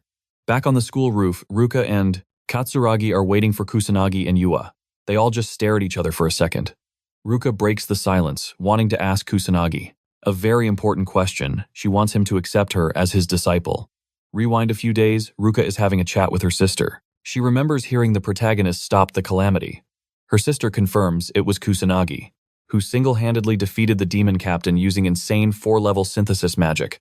Ruka's jaw drops. She knows that even the most elite mages can't pull off a spell like that. Yua swears she's telling the truth, and Ruka trusts her little sister, deciding to believe the impossible. Yua is confused, wondering why her big sister suddenly thinks she's so honest. Ruka recalls that Yua was always a straightforward, obedient kid who never lied. She was gentle, but a hard worker. She finally admits her sister isn't talentless. She was just being stubborn. Yua gets it now. Her sister was just worried about her. She stands up full of resolve and promises her, "Big sis, she'll become so strong that she'll never have to worry again." Ruka listens, realizing just how much her little sister has grown up. Hearing the praise, Yua can't stop smiling. Ruka knows no student can even touch Kusanagi. Heck, even her own father is probably weaker. She asks Yua for help.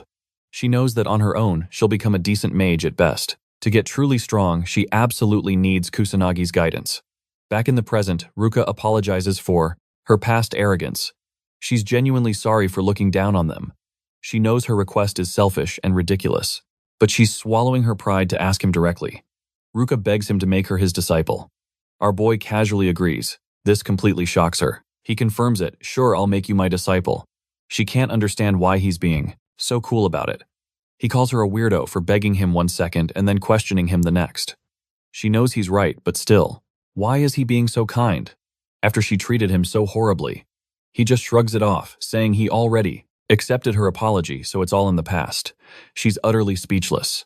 Not missing a beat, Katsuragi jumps in and asks for the same thing.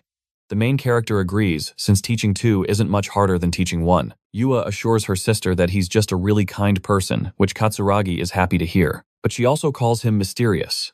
Later, our main character is summoned to the conference room where a man named Shidu introduces himself. He's from the Metropolitan Police Department's Beast Countermeasures Division. His partner, Sanada, introduces herself as well. They both bow their heads in gratitude, admitting that without his help, both the civilians and their squad would have been wiped out. Kusanagi wonders if they need something assuring them they can stop thanking him. He's pretty sure he's gotten the message by now. Shidu says the main investigation is over, but something strange caught his attention. And what's that? Shidu reveals. He knows our boy's mage powers awakened after a certain traffic accident. His classmates all say the same thing. But one student even claimed, our protagonist became a whole new person after the crash. Kusanagi stays silent, letting him talk. Shidu learned his personality did a 180, and out of nowhere, his magic power went through the roof. So strong, he effortlessly defeated a demon captain. Fed up, Yua tells him to stop. She demands to know what he's getting at. Shidu simply changes the question, asking if he knows a certain someone, called the Black Magician. Our boy plays dumb, but Shidu pulls up a video. The Black Magician is a mysterious figure who crushes magical beasts and protects people in the dead of night. He always keeps his face hidden. Shidu acts surprised he hasn't seen such a famous video. Kusanagi instantly understands where this is going. Yua intervenes, asking why they're targeting him. Shidu just smiles, pointing out their similar age, height, and build. He also heard, the Black Magician is an incredibly powerful individual, and he doubts any student is capable of such feats. But the weirdest part, the Black Magician appeared right after our boy left the hospital. Now, using magic in the city without a permit is a huge no-no. If a student gets caught, the academy usually handles it. But since this situation has gotten so much public attention, the police have no choice but to get involved. Shidu makes it clear that just getting expelled won't be the end of it. But if the protagonist confesses, they're willing to cut him a deal on his punishment, so he better answer carefully. Are you Shidu? Asks the Black Magician. With a perfect poker face, Kusanagi says no.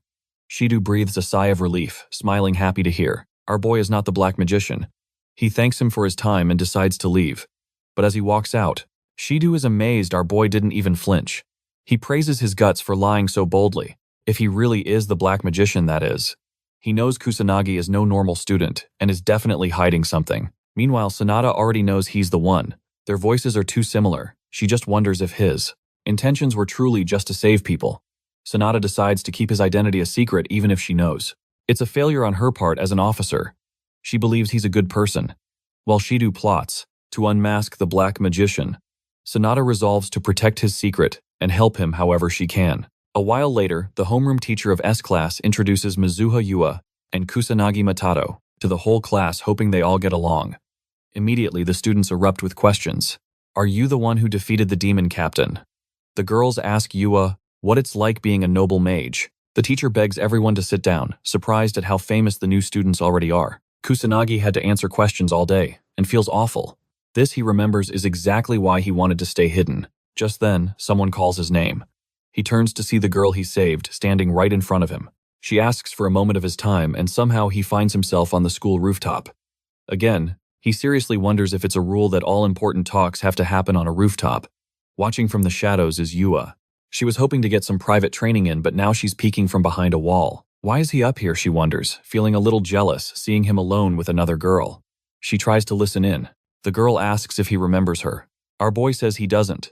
She has to remind him he was the one who saved her during the calamity, and his memory finally clicks. The girl recalls the moment she thought she was done for. She remembered being cornered by beasts in combat class.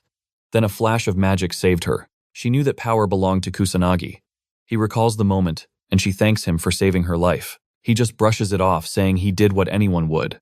But her cheeks turn bright red as she calls him cool. Meanwhile, Yua is playing spy, trying to eavesdrop. But the girl drops a bombshell. She's in love with him. She asks him to go on a date. Yua's jaw hits the floor.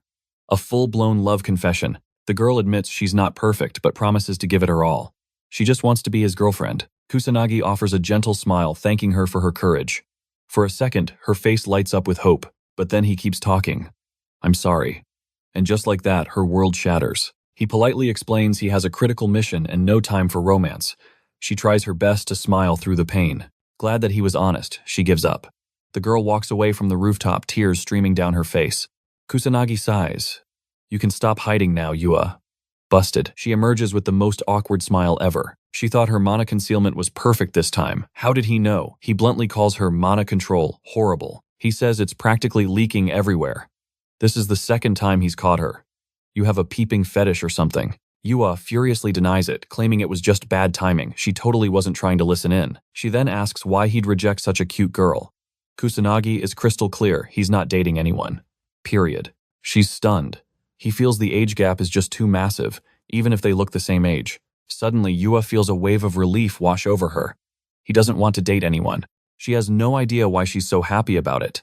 but she can't stop staring at him with a worried look. Kusanagi tells her to work on that disastrous mana control. She needs a lot more practice.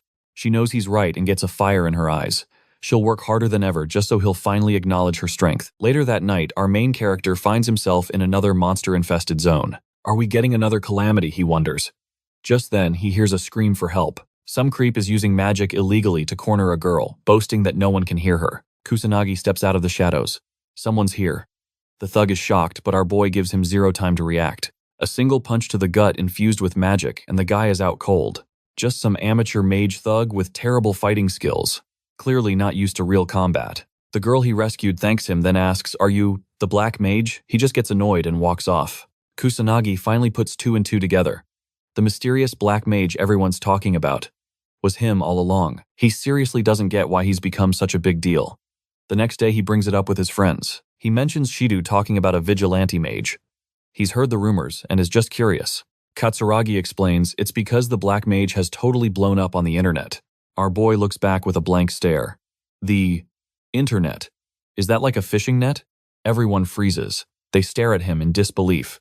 Is this guy for real in this day and age? They knew he lived under a rock, but this was more like living under a tectonic plate. Yua patiently explains it's a global information network. Anyone can post anything, so news about the black mage spread like wildfire. You can share pictures and videos too. It's a place that holds practically all human knowledge. A light bulb finally goes on in Kusanagi's head. Katsuragi tells him he can access it all from his smartphone. He tells him to take it out and try. Kusanagi opens an app, and a search engine appears. His face lights up with a ridiculously huge, uncontrollable grin. They all cheer for him. Now he can use the internet for anything. Our boy thinks it's the easiest thing ever. Ruka then reminds him of his promise to train them. When are they going to start? Kusanagi agrees to train them after school. It's a fair trade for teaching him about smartphones. He's determined to train them properly. But hearing his words, Yua gets a really bad feeling about this. All three of them are already eating dirt. Kusanagi sighs, totally unimpressed. This was just the warm-up. He tells them to train like their lives are on the line. They struggle back up, promising they won't go down that easy. Pleased, he challenges them. Come at me with everything you've got. In response, their magic circles blaze to life, and they obey without hesitation. Meanwhile, near Tokyo Tower, a couple of men recall how normal things were just moments ago. But now they just stare at the blood-red sky in terror, wondering what in the world is happening. A massive army, filled with demon soldiers and their captains, descends upon the city. Back at the training ground, the beatdown continues. All three of them are knocked flat on their backs. Giving up already, he taunts. Ruka and Katsuragi surge forward again. We're not done yet, they scream with determination. He casually throws up a barrier to block their attack. Then, with a flick of his wrist, magic bullets take them down with zero effort. As they're reeling, Yua tries a sneak attack from behind, but he dodges it like it's nothing and uses the exact same move to flatten her too. All right, Kusanagi sighs, break time. He grants them a moment of mercy. They all collapse, gasping for air, as Yua chugs some water. Katsuragi complains. Dude, you're just way too overpowered. Ruka nods in agreement. Even a top student like me can't even touch him. Yua confirms it. He's on a completely different level. She studies his face and sees his usual perpetually annoyed expression. Kusanagi then spins a sob story. I almost died in a car accident. When I woke up, I just had these powers. He claims he has no idea why, so just drop it. Ruka, bless his heart, totally buys it. You awakened on the brink of death. He wonders if the trauma triggered something. But Yua sees right through his terrible acting. She knows why he's making that face, and is disappointed by how gullible her friends are. She figures there must be a very good reason he's trying so hard to hide the truth, so she decides to let it go, for now. Kusanagi can't believe how easily he fooled them. As the sun sets, they finally end the training session. That was some great training, Katsuragi cheers. Our boy just calls him a tough nut. Katsuragi figures he's just used to training alone. Suddenly his stomach lets out a mighty roar. I gotta go home and cook. The protagonist is flabbergasted. Wait, you know how to cook? He really didn't expect that from Mr. Muscle for Brains. Hearing this, Katsuragi gets a little ticked off. What's that supposed to mean? You always eat out or something? He replies, Nah, I live on cup noodles. The news absolutely blows Katsuragi's mind. Meanwhile, Kusanagi marvels at the convenience of this new world. But his friend warns him, your body won't survive on that garbage. The protagonist feels a bit strange. It's been a while since someone was so concerned about him. Suddenly, Katsuragi grabs him. You're coming to my place for dinner. Our hero tries to fight back, but it's no use. He's dragged away. Kusanagi can't help but smile. It's nice having a friend like this. When they get to the apartment, our boy is immediately put on babysitting duty while Katsuragi gets to work in the kitchen. After he's done, he comes out to apologize, but finds the protagonist entertaining the kids with his magic. He's casually creating magic bubbles for them to play with. Katsuragi immediately calls him an idiot. Don't use your world-ending powers inside my apartment. Our hero is just surprised magic could be used for something so normal. After he gets scolded, one of the kids comforts him. Katsuragi is stunned. This guy is amazing with kids. The protagonist suddenly remembers the calamity from his past life. Kids really are precious, he mutters. Katsuragi calls him an old man. Just shut up, our boy retorts, but he's actually having fun as he helps the kids read a book. Soon they're all eating together and giving thanks for the food. The kids happily dig into the delicious meal. The protagonist takes a bite and is shocked. It's incredible. His eyes start to water. When was the last time he had a real meal? He'd been so focused on fighting, he completely forgot to take care of himself. Kusanagi then asks his friend, "What about your parents?" The guy explains his dad's not around and his mom has to work late nights. So he's the one who does all the housework and takes care of the kids. He even works a part-time job when he can. Kusanagi is shocked by his insane schedule, but the guy just smiles, saying he loves taking care of his family. The protagonist gets it now. Asterisk. Of course, he's a total musclehead who loves a good challenge. Asterisk. They all end up falling asleep together. Katsuragi apologizes for making him stay over, blaming his selfish kids. But Kusanagi doesn't mind at all, saying it was a nice change of pace. Relieved, Katsuragi shows his gratitude. "Thanks, man." The protagonist is confused. "Thank me for what?" Katsuragi explains. "It's about Ruka. She seems so much happier these days, and I think it's all because of you." Our boy is clueless. Asterisk. Is this about a crush? Asterisk. Love. He asks the guy about his feelings for Ruka, but Katsuragi shuts that down fast. He explains they're both just misfits who don't vibe with anyone else, so they naturally clicked. Kusanagi feels that on a personal level. The next day, Kusanagi and his buddy are walking to school.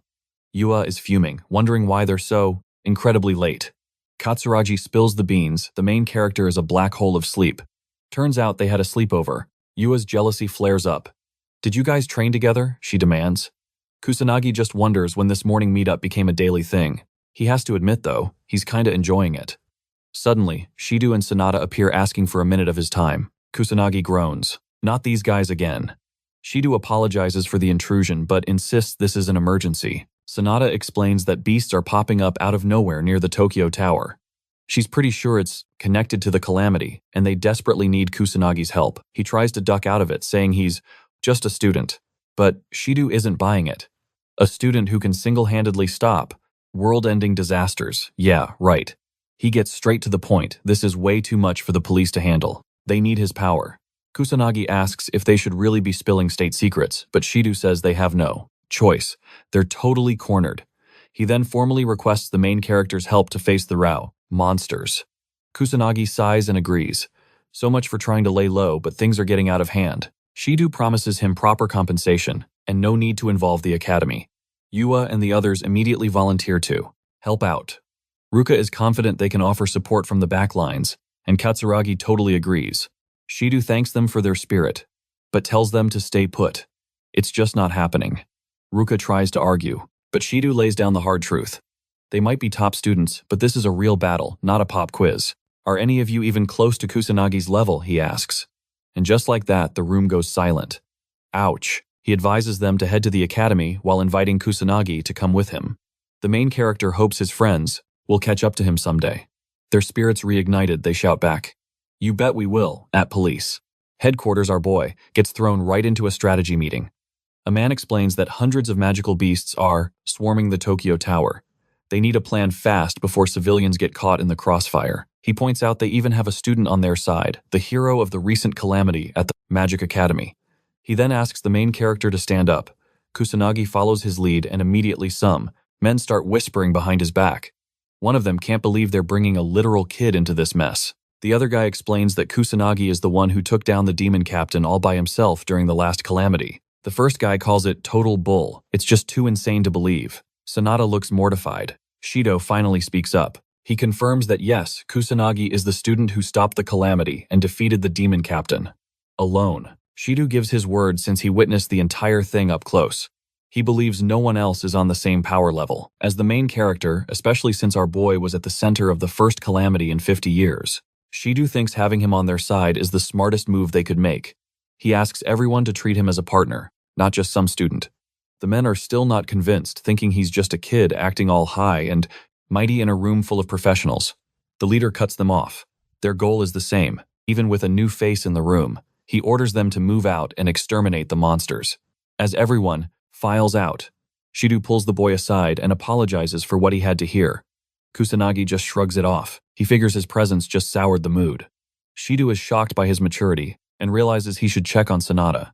Instead, she's sobbing, saying she was too scared to stand up for him.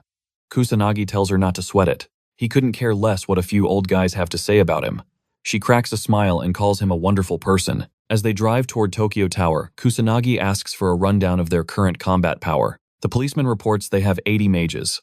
Only a handful are high rank, the rest are just mid-tier. Our boy knows mid-rank mages can handle level 2 magic, while high ranks can cast up to level 3. Shido admits it sounds pathetic, but then adds that the main character is the strongest one here since he can use level 4 synthesis magic. Kusanagi asks if there's a battle plan. Shido tells him disappointingly that it's just going to be an all-out magic brawl, so basically there's no plan at all. He says, facing demon grunts is one thing, but anything ranked demon captain or higher, that requires a real strategy. Those guys have brains to match their immense power. Shido scoffs, doubting such a basic plan even qualifies as a combat strategy. Kusanagi just fires back, pointing out he hasn't seen any fancy monster-slaying gear lying around. The policeman admits they've got nothing that works against magic beasts. That's why they fight in whatever's easy to move in, or just their regular suits. Our protagonist recalls they once had specialized anti-beast equipment, but Shido explains that stuff is ancient history now. Super rare. Only the snooty mage nobles have access to it. Kusanagi is stunned. Back in his day, that kind of magic equipment was everywhere. He knew magic use declined in peacetime, but this level of decay is just ridiculous.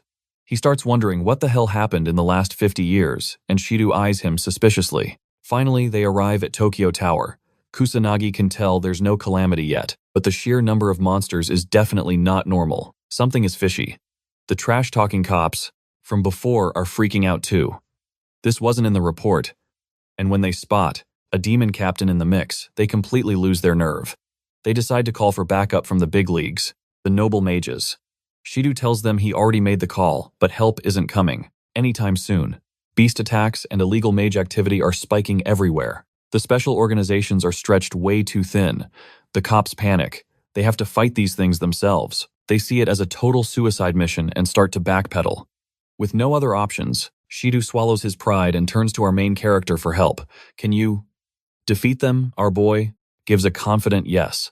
The trash talkers can't believe it. This random kid thinks he can win. Suddenly, Kusanagi senses something strange.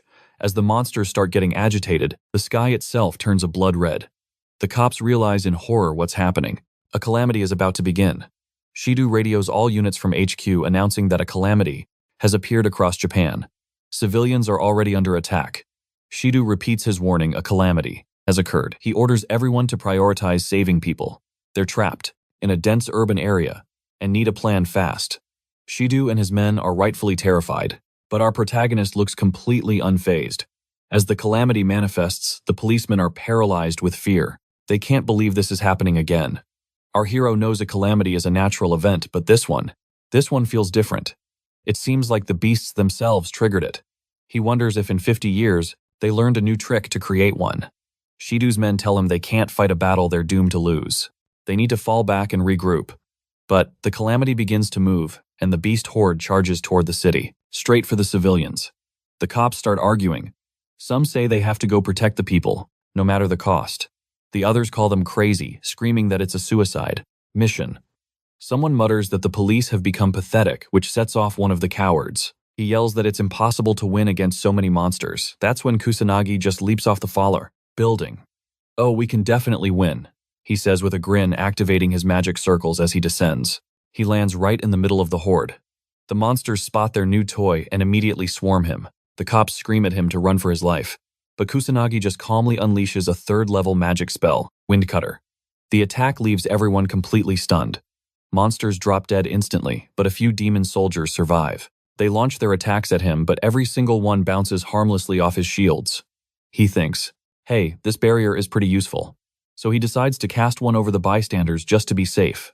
As he carves through more monsters, Shido watches his mind blown. He can't believe anyone is capable of using so many magic attributes at once. It has to be him. Only Kusanagi could do something this insane. He orders all his men to move out. Leading the charge, Sonata sprints in to provide some backup. The other cops are just trembling in their boots, but since running away means getting fired, they get a sudden burst of courage and charge the battlefield. Facing the horde, our hero is stunned by their strength when a demon captain emerges from the chaos. A nearby cop's face drains of all hope. Only a legendary class mage could ever stop that thing. Kusanagi calmly summons his water serpent again, assuring the officer he can handle the demon captain. While they handle the mobs, he defeats the captain in seconds, leaving everyone speechless. They all admit he's on another level. Shido orders everyone to keep fighting until the real boss appears. They'll mop up the rest while Kusanagi handles the captain and anything stronger that shows up. As he fights, our protagonist remembers the global calamity that appeared 60 years ago. After that first disaster, calamities became common, relentlessly destroying the world. He refuses to let what happened 60 years ago happen again, or the disaster will spread worldwide. He's determined to stop this before it consumes the human race. Just then, Sonata is attacked by a demon soldier, but our hero intervenes, killing it instantly. She realizes this is just like that other night. She thanks him and tries to stand up. He freezes. It's the exact same situation as before. A wave of panic hits him. He anxiously wonders if she's figured him out. Sonata is just confused. Why is he the black mage? How strong is he? But she's too scared to ask weird questions and make him hate her. She blushes, telling herself to get a grip. He's just a student after all. Suddenly another monster attacks, but Kusanagi shields her from the danger. He advises her to be more careful. She apologizes, and he asks her to stay by his side so he can protect her. He notices she isn't capable of using combat magic. Sonata starts blushing all over again and follows his lead. She can't help but wonder. Is he really a student? He sounds way more like an adult than she does. Out of nowhere, an immense pressure crushes the police mages. They tremble in fear. What's happening? A monster emerges from the light. Shido recognizes it instantly. It's a subspecies of a demon captain. He wonders why a higher-class demon is appearing now. The officers realize their victory is impossible. They doubt even the legendary mage nobles could win this fight. But then, Kusanagi steps forward. They try to stop him, certain he can't win no matter how strong he is. But Kusanagi simply tells them, "I'll win." Sonata immediately starts praying for his victory. Shido smirks, knowing he has the power of a mage noble. There's a decent chance he might actually win against this subspecies. The monster and our hero come face to face. Shido is practically vibrating with excitement to finally see our boy's true power. He yells at everyone to give it their all until this boss is dead. Kusanagi confronts the new demon captain as it attacks. It hurls fire magic at him. The police can't believe the monster's power, destroying everything with level 1 magic. But our boy is completely unscratched. The monster is baffled. "What are you?" Kusanagi answers. "I'm just a student." He then summons his water serpent again. The demon captain roars, determined to kill him. It unleashes a massive fire serpent. The police recognize it as level 6 magic, and all hope dies. Kusanagi knows if he simply dodges or blocks the attack, his allies behind him will be engulfed in the flames. So what's the plan? Suddenly, all the other beasts begin to swarm in and gather around. As they all lunge for Kusanagi, Sonata tries to warn him, but he remains totally unfazed. He takes all the attacks head-on, destroying the fire serpent with his water and blocking the other beasts. Non-attribute shields deflect every last blow. As rain begins to fall, our hero seems almost underwhelmed. He realizes it's already over. Shido's jaw hits the floor, stunned by this display of power. Sonata can't even process what just happened. Shido, still in shock, clutches his head, seeing the impossible. Only a mage noble can use level 6 magic. It's an advanced technique on par with remote activation. Sonata asks if Kusanagi really did all that. Shido points out something even more insane. The protagonist just used a second type of magic at the same time. Usually there's a buffer time, but Kusanagi used them simultaneously. Even controlling a single type of magic is insanely difficult. Using two at once makes him even stronger than the noble mages. Shido grins, seeing everything go his way. He believes he's finally found the person he's been searching for, the new Ichikami Matato. Our protagonist tells the demon captain to follow him. They need to fight somewhere a little less stuffy. The demon captain uses some basic flight magic to reposition, almost impressed with itself for knowing such a trick. It figures it had to move since its minions are absolutely useless at teamwork. Our boy, with an ice-cold expression, clarifies that he couldn't care less about its terrible army. In fact, he reveals they moved so he could finally stop holding back. The demon captain lunges, but our boy easily sidesteps every attack, even blocking a few hits like they're nothing. The captain spots an opening and blasts him with fire. It's a direct hit followed by a brutal slam into the ground. But as the smoke clears, Kusanagi stands there completely unfazed, leaving the demon captain speechless. He closes the distance, knowing it only tried melee, because its magic is completely useless against him. He calls the demon's efforts pathetic, declaring it'll never land a hit, while planting his fist right in its face. The demon captain goes soaring but catches itself with a magic circle, wondering how a mere human's punch could pack such a wallop. But then its entire body starts to violently tremble. It can't comprehend his strength and furiously demands to know who he is. Kusanagi just smirks, saying magic isn't the only tool in his arsenal. He decides to show off a little something he invented himself. Our hero grins and unleashes his power. The demon captain is stunned. Even Shido and Sanada feel the overwhelming pressure. They notice something forming above them. Kusanagi is wrapping his body in a protective layer of his own magic. He's feeling juiced up, but the demon captain scoffs, claiming human attacks are useless even with a magic coating. Kusanagi begs to differ and decides to put that theory to the test. He starts throwing punches, forcing the demon back. The captain is totally overwhelmed as fists fly from every direction. The monster tries pathetically to defend itself, but Kusanagi keeps hammering it with his new technique. Shido watches, realizing the kid is somehow overpowering a monster in a straight-up fist fight. He can't believe it since human attacks are supposed to be useless, but he's actually hurting this thing with just his fists. The demon captain is taking serious damage and has no clue how a human pushed it to this pathetic state. Kusanagi knows that normal attacks and weapons have zero effect on monsters, but if you infuse them with a massive amount of magic power, they suddenly work wonders. This combination of fist fighting and magic power is a brand new style. He calls it magic martial arts. The demon captain refuses to believe some trash human just surpassed it in strength. It can't accept defeat and makes one last desperate lunge, but Kusanagi dodges it effortlessly. Without missing a beat, he lands a punch that drills a hole clean through its stomach. The demon calls times him times a monster. The other monsters realize their leader is dead. The sky returns to normal, and the calamity is finally over. The police are massively relieved, aware that one kid did everything. Shido tells them to start cleaning up the stragglers. Kusanagi floats down with a smile, ready to leave the rest to them. Then it hits him. It's been so long since he used magic martial arts that his form was a little rusty. He lands and notices the entire police force waiting for him. Shido thanks our boy for single-handedly defeating the demon captain and ending the crisis. They're all incredibly grateful for his help. Then, the whole department gives Kusanagi a salute of respect. After that day, calamities began popping up worldwide. But thanks to the police and noble mages working together, these new threats were slowly brought under control. Still, people were on edge and started blaming the government for not being ready. They also pointed fingers at the mages who were supposed to be protecting them. As anxiety grew, a rumor spread they still had the black mage on their side. And so people started putting their faith in this mysterious figure, wondering about his true identity. Back at the academy, Kusanagi is totally irritated. His whole class found out he was the hero of the calamity, and now they won't stop praising him. They keep asking if it's true he fought a subspecies of a demon captain, and he's getting a major headache. He just wants them to stop. Yua notices his exhausted expression just as the teacher starts the lesson. She warns everyone to stay on their toes because they're not just students, they're mages. With danger always looming, the teacher points at Kusanagi, praising his combat experience. Suddenly, Sanada busts in with a whole police squad. She pardons the interruption while the teacher panics. Sanada flashes her badge, headmaster's orders, she declares. Then she spots Kusanagi, shamelessly begging our overpowered hero for backup. Our guy just sighs. Seriously, the police force is begging a high schooler again. Do they even care about their boss? Public image.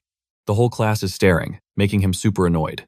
He decides to bounce, demanding Sanada explain the matter. Crisis outside. She bribes him instantly, promising fat rewards and extra credit to sweeten the deal. She reveals that monsters are spawning worldwide. Thanks to recent calamities, those shady illegal mages from dark guilds are running wild. With the cops severely understaffed, Kusanagi bluntly points out, they only came to use him. Sanada actually looks guilty for constantly bothering a student, but admits they are totally desperate.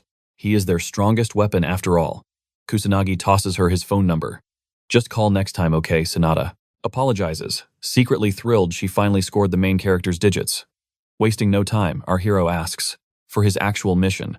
Her order: wipe out every single monster invading Harajuku. He nods. Sanada offers him a ride in her cruiser, But traffic is for normal people. Our protagonist instantly summons his magic circles and rockets out of the school solo. The cops drop their jaws at his insane speed. At Harajuku, the sky bleeds an apocalyptic red. Two young kids tremble in pure terror. The older brother bravely shields his sibling as a horrific beast. Lunges. They try to sprint, but the little one trips. Just as monster jaws snap shut to eat them, our monster from hero crashes down and obliterates the creature in one hit.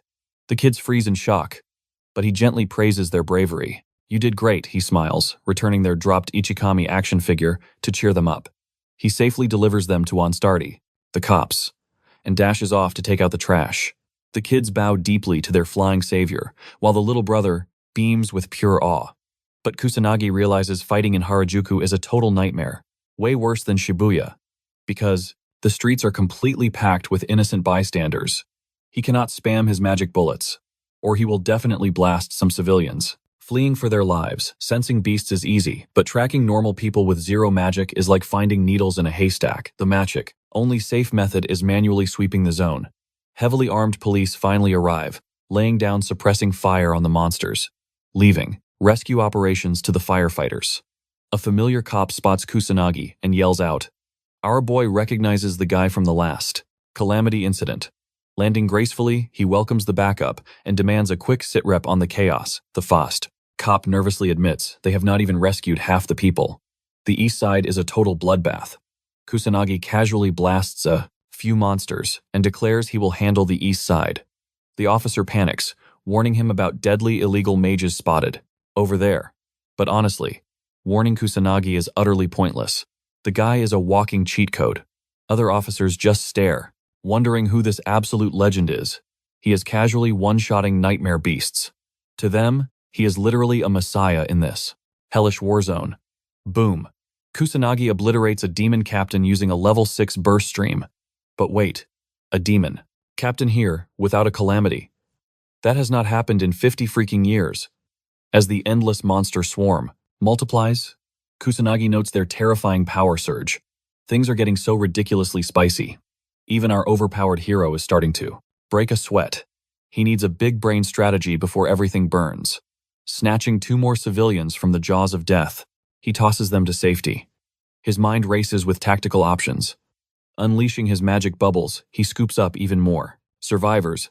Sonata's squad finally catches up, helping him calm the crying masses. The cops bow respectfully, knowing they only present survived this mess because of his absurd power. Kusanagi waves it off.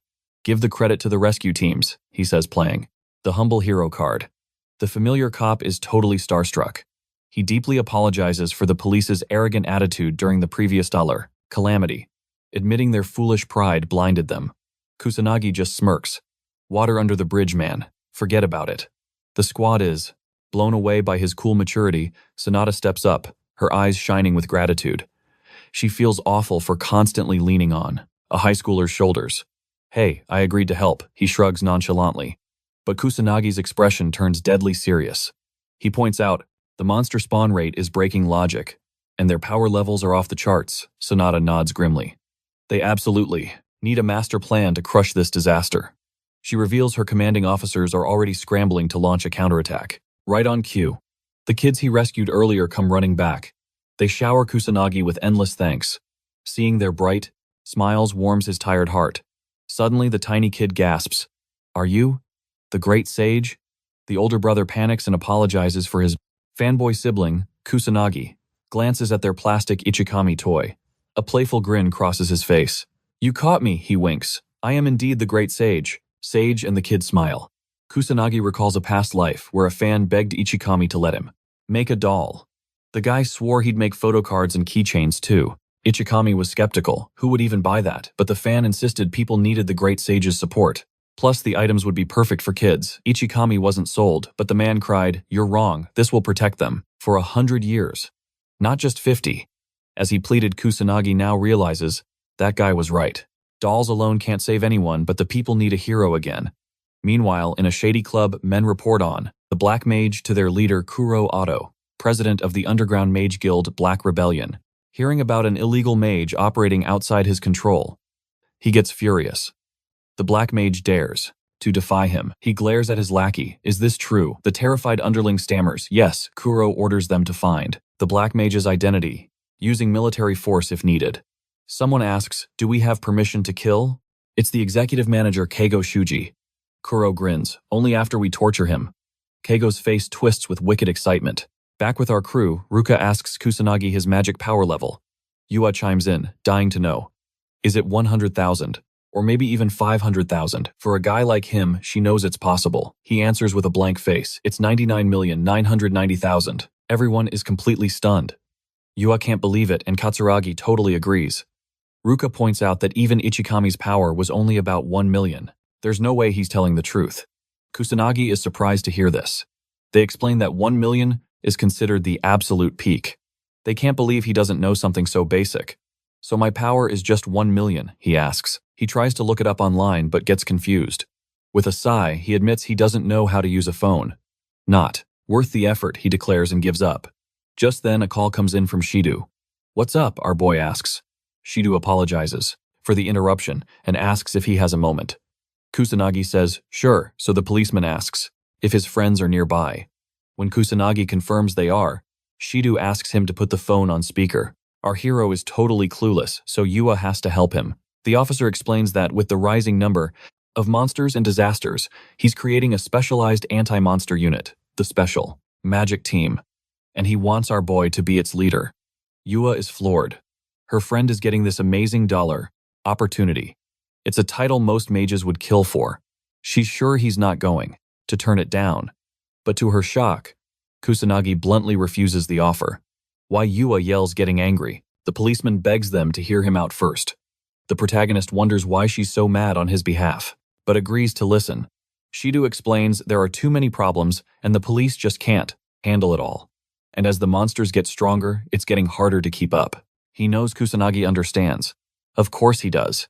It's because the mages of this era are just too weak. He asks what happened to the nobles. Shidu says the heads of the Mizuha, Homai, and Kai are stuck in an overseas meeting. The only one left is from the Fuka family, but he's unavailable for reasons. Suddenly, Kusanagi realizes he's never met Yua's parents. She confirms they're still away at those meetings. Shidu explains the new squad will have police officers and a few students. He's already picked Yua, Ruka, and Katsuragi to be members. He promises to handle all the boring stuff like paperwork and negotiations. All they have to do is get stronger and lead the police mages. They'll get paid well and their school credits will skyrocket, making it easy to get jobs in the future. Shidu starts practically begging, trying to convince our boy to become the captain. He prays the hero will agree. Kusanagi looks annoyed, but finally decides to do it. Shidu can't believe his luck and looks relieved. The others agree, too. Ruka doesn't want Kusanagi fighting alone, and Katsuragi just loves a good challenge. Even though our protagonist is unsure, he goes along with it. This is a good chance to train more mages after all. On the news, channels are slamming the noble Fuka family. Not only did they abandon their duties after a school incident, but they were also incredibly slow to subjugate monsters. The nobleman watching the report scoffs, calling the reporters idiots for thinking nobles can do everything. Just then, there's a knock. The noble mage gives permission to enter. His butler appears holding a document from the Metropolitan Police Department. A certain noble mage scoffs at the news of a new special magic team, calling it utterly ridiculous. Just a bunch of useless people doing pointless things. Still, he figures this little charade might help. Silence the public. He barks at his butler to fetch his dumb kid. The butler, knowing the drill, quickly departs.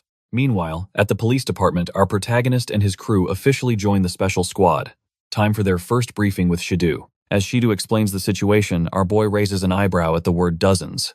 Shidu awkwardly clears his throat. Well, we had candidates, he admits, but for some strange reason, no one actually applied. Shidu is betting they'll get more recruits once Kusanagi starts delivering some insane results. Kusanagi saw this coming a mile away. After all, a high school kid as captain, a little friction was basically guaranteed. Shidu then hands him a temporary mage badge.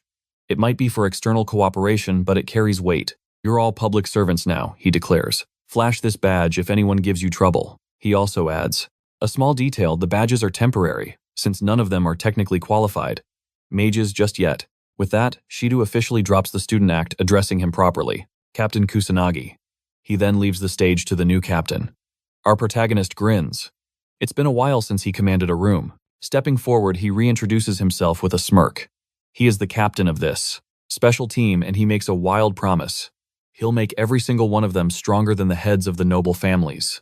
His friends and the cops are floored. That's not just bold, it's borderline impossible. Kusanagi can feel their doubt. All right, words are cheap, he says, so let's see some proof. He asks Shido for a few magic power measuring devices. The guy obliges, looking completely baffled. Kusanagi calls Ruka and Katsuragi forward to test their power levels. They do as he says, channeling their magic. For context, the protagonist announces Ruka's power was only 10,000 last time, and Katsuragi's was a measly 8,000. Ruka is stunned when her result hits a whopping 30,000. Katsuragi is just as shocked to see 28,000 flash on his screen. The police officers gasp. That's the power level of a highest grade mage. Don't get too excited yet, Kusanagi says, calling Yua to take her turn. She steps up, visibly nervous. She worries the gap between her and her sister is just too massive. She knows she's worked incredibly hard, but she can't shake the feeling she's just an ordinary person with zero talent. The anxiety builds. She doesn't even want to look at the result. But then she steels herself, no more running away. Forgetting the numbers, she pours all of her magic into the device, determined to just be herself. Shido and Sonata's jaws practically hit the floor at the result. Yua peeks one eye open and sees the number 26,000. Shido frantically checks his records. Her power was only 2,000. How could anyone's power jump that high? Kusanagi addresses the stunned room. See, increasing your magic is possible. It takes talent and the grit to never ever give up. He smiles at Yua and pats her on the head. You did an amazing job. I'm proud of you. Ruka smiles warmly at the wholesome scene. Kusanagi then praises the other, too, but Ruka scoffs, saying this much is expected. After all, she's from the legendary Mizuha family. She doesn't need his praise. Kusanagi just ignores her comment and pats her head anyway, complimenting her hard work. Katsuragi watches in awe. His friend is completely fearless. Yua, on the other hand, starts sweating, knowing how terrifying her sister can get. I'm not a baby, Ruka protests. He gets the hint and pulls his hand back. Katsuragi breathes a sigh of relief, while Yua thanks every god in the heavens that her sister didn't explode. Our boy then turns to Katsuragi, but his friend immediately shies away in embarrassment. Ruka freezes, realizing that in her entire life, not even her own father has ever praised her or patted her head like that. Just then, an obnoxious portly man barges in. There you are, he yells. I've been looking all over for you, Shido. Where are my proper greetings? Shido stammers that he thought the guy wasn't showing up today. Well, I changed my mind, the man huffs. Shido, regaining his composure, prepares to introduce their guest. Everyone, this is Shu. A mage noble from the Fukushido family pulls our hero aside, admitting he had no choice. They needed the noble's approval to even create the special team, so he was forced to add their names. He offers a weak apology, but Kusanagi just remembers how the Fuka family ignored their desperate calls for help during the disaster. Shido tries to explain, claiming nobles have a strange obsession with maintaining their authority. Answering a simple request for aid is apparently beneath them. Suddenly, a new voice cuts in. Shu announces he was told he'd be seeing Japan's top magic unit. So why, he asks, is he looking at a bunch of kids? Shido introduces Kusanagi, revealing he's the one who single-handedly defeated the boss monster and stopped the calamity. For his incredible feat, he was appointed leader of this unit. Shu squints, wondering how some trash student from a no-name family could possibly stop a school-wide disaster. He then grinds his heel onto the protagonist's foot, sneering that he is nothing but garbage. The thought of our boy being captain sends him into a rage. The guy warns him not to get cocky just because he's a student. Yua and Ruka instantly fire back, ordering him to back off, while Katsuragi threatens to send him flying. Shu just scoffs. Why are commoners trying to give me orders? He then recognizes the two sisters from the prestigious Mizuha family. He's shocked to learn that not everyone here is a complete nobody. A sly smirk spreads across Shu's face as he declares he'll be leading this unit instead. Shido tries to intervene, telling him Kusanagi was already chosen and it can't be changed. But Shu decides to challenge our hero directly. Whoever defeats the next calamity's boss will earn the right to be captain. Shido protests, but the pompous noble just makes his own rules and considers the matter settled.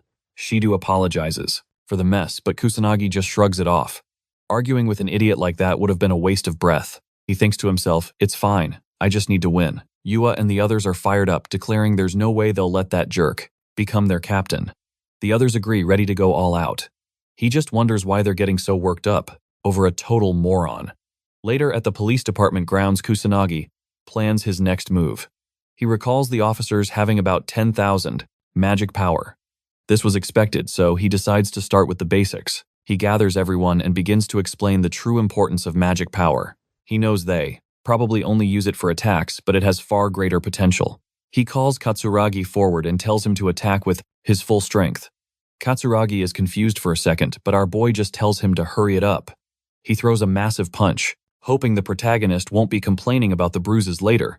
But his fist smacks into an invisible barrier. Kusanagi explains he's using a magic barrier. With enough magic power, this shield forms naturally. Kusanagi throws punch after punch, but none of them connect. Kusanagi continues saying you can use magic without even thinking about it once your power level is high enough. He calls it automatic power. Kusanagi finally runs, out of steam, realizing his attacks are totally useless. The protagonist then tells everyone to burn one thing into their minds. Increasing your magic capacity is the most important goal for any mage. He then begins to pour his own magic into Dom, the policemen one by one, helping them sense their own latent power. And just like that, their intense training began, everyone working to become stronger. But Kusanagi knows they need proper gear, not just training. He wonders if it's possible to get some anti-monster equipment. Judging by Shido's face, our boy can tell it's going to be nearly impossible for now. Shido promises he'll figure something out if they can just wait a little bit. Kusanagi knows there aren't any skilled craftsmen in this era anyway, so he'll just have to make the equipment himself. He's never done it before, but he's confident he can pull it off. He opens a drawer searching for useful materials. He pulls out a cheap-looking ring, but it's in perfect condition, which means it might be more than it seems. It's a good start, but he'll need more. The protagonist starts thinking about a store where he might find some parts when his phone suddenly rings. It's a call from Ruka, which is rare. He wonders what she wants. Kusanagi answers, but she's completely silent on the other end. Finally, she speaks up, sharing her belief that only he is worthy to lead their unit. He's a little confused and asks if she's trying to cheer him up. She quietly says, he's correct. Kusanagi can't help but smile, realizing she's just an incredibly awkward person. An idea pops into his head. He asks if she's free tomorrow to go shopping with him, admitting he doesn't know the first thing about buying parts, thinking he just needs a few accessories. Ruka asks if the whole crew is invited, but he shuts that down fast. Apparently, big groups are a waste of time. She's a little unsure, so Kusanagi asks if she's in or out. She agrees to go. He calls her a total lifesaver and asks where they should meet. She picks Harajuku, so he locks in the station at noon. She can't wait for tomorrow and hangs up. Kusanagi is thrilled. Now he can finally buy rings for his whole squad. He wonders if he should spend the day crafting anti-monster gear with the new ring he found. He starts pouring magic into it, hoping for the best. Yua calls her sister for dinner, but gets radio silence. That's weird. Her sister is never like this. Yua decides to investigate. I'm coming in, she announces. She finds her sister holding a super cute dress, and her jaw hits the floor. Ruka asks what's wrong. Yua stammers an apology and says dinner's ready. Ruka tells her she'll be down in a bit. Yua has never seen her sister this excited. She starts connecting the dots and lands on one conclusion. It's a date. The next day, Kusanagi arrives at Harajuku Station. Yua, in full-on spy mode, watches him from behind a wall. She's trying to stay hidden but feels super guilty, spying on them like this. She mutters an apology in her heart. Just then, Ruka appears in a stunning dress and every head turns. She asks if he waited long. He says he just got there, so it's cool. A bunch of guys are totally staring. They whisper about how beautiful she is and assume Kusanagi is her boyfriend. The jealousy is real. Yua is just confused. Wait. My sister and Kusanagi are on a date. Ruka asks him what he's looking for. He says he needs a ring. She wonders if it's a gift. He says she's right, but he actually needs several. Ruka is shocked. She asks if he has that many girlfriends. He just says yes, but she reminds him this isn't a country where that's legal. He fires back that he already knows that. Ruka suggests buying cheap ones if he's getting so many. She knows the perfect spot, so he lets her lead the way. They hop from shop to shop, while Yua tails them from a safe distance. After hours of searching, Ruka is beat. It's impossible to find rings that are tough, cheap, and not too flashy. Kusanagi is getting frustrated. Every time they find a decent one, something's off. He eyes another one, but it looks crazy expensive. From afar, Yua sips her juice, wondering what they're talking about. Seeing them so close is making her jealous. The store manager pops up with a smile, asking what they're looking for. She offers to help him pick a gift for his girlfriend. Kusanagi starts to explain that she's not his girlfriend, but he's too slow. Ruka cuts him off with an ice-cold expression and tells the manager, I'm not his girlfriend. The manager apologizes nervously and basically runs away in embarrassment. Ruka tries to stop her, but it's too late. Our boy is just annoyed by the whole thing. Later, they finally sit down and Kusanagi complains about being exhausted. All that walking in a crowded mall wore him out. He can't believe choosing a ring is this hard. He wonders if his standards are too high. Then he notices the look on Ruka's face. She admits she's bad at showing affection, and she knows he thinks she has a trash personality. He bluntly agrees. Ruka thinks about how she can't even talk to her own little sister properly. She's caused so many problems. She says he should have just gone shopping with Yua because she's just getting in the way. You're wrong, he says. He tells her he knows she researched all the stores beforehand. She even put serious thought into which ones would be best for him. She took this whole thing seriously, even though it was his problem. He smiles and tells her she's been a huge help. Ruka's face turns bright red. Yua sees that blush from a distance. She's never seen her sister make that face before. Her heart sinks. She wonders why she's even here spying.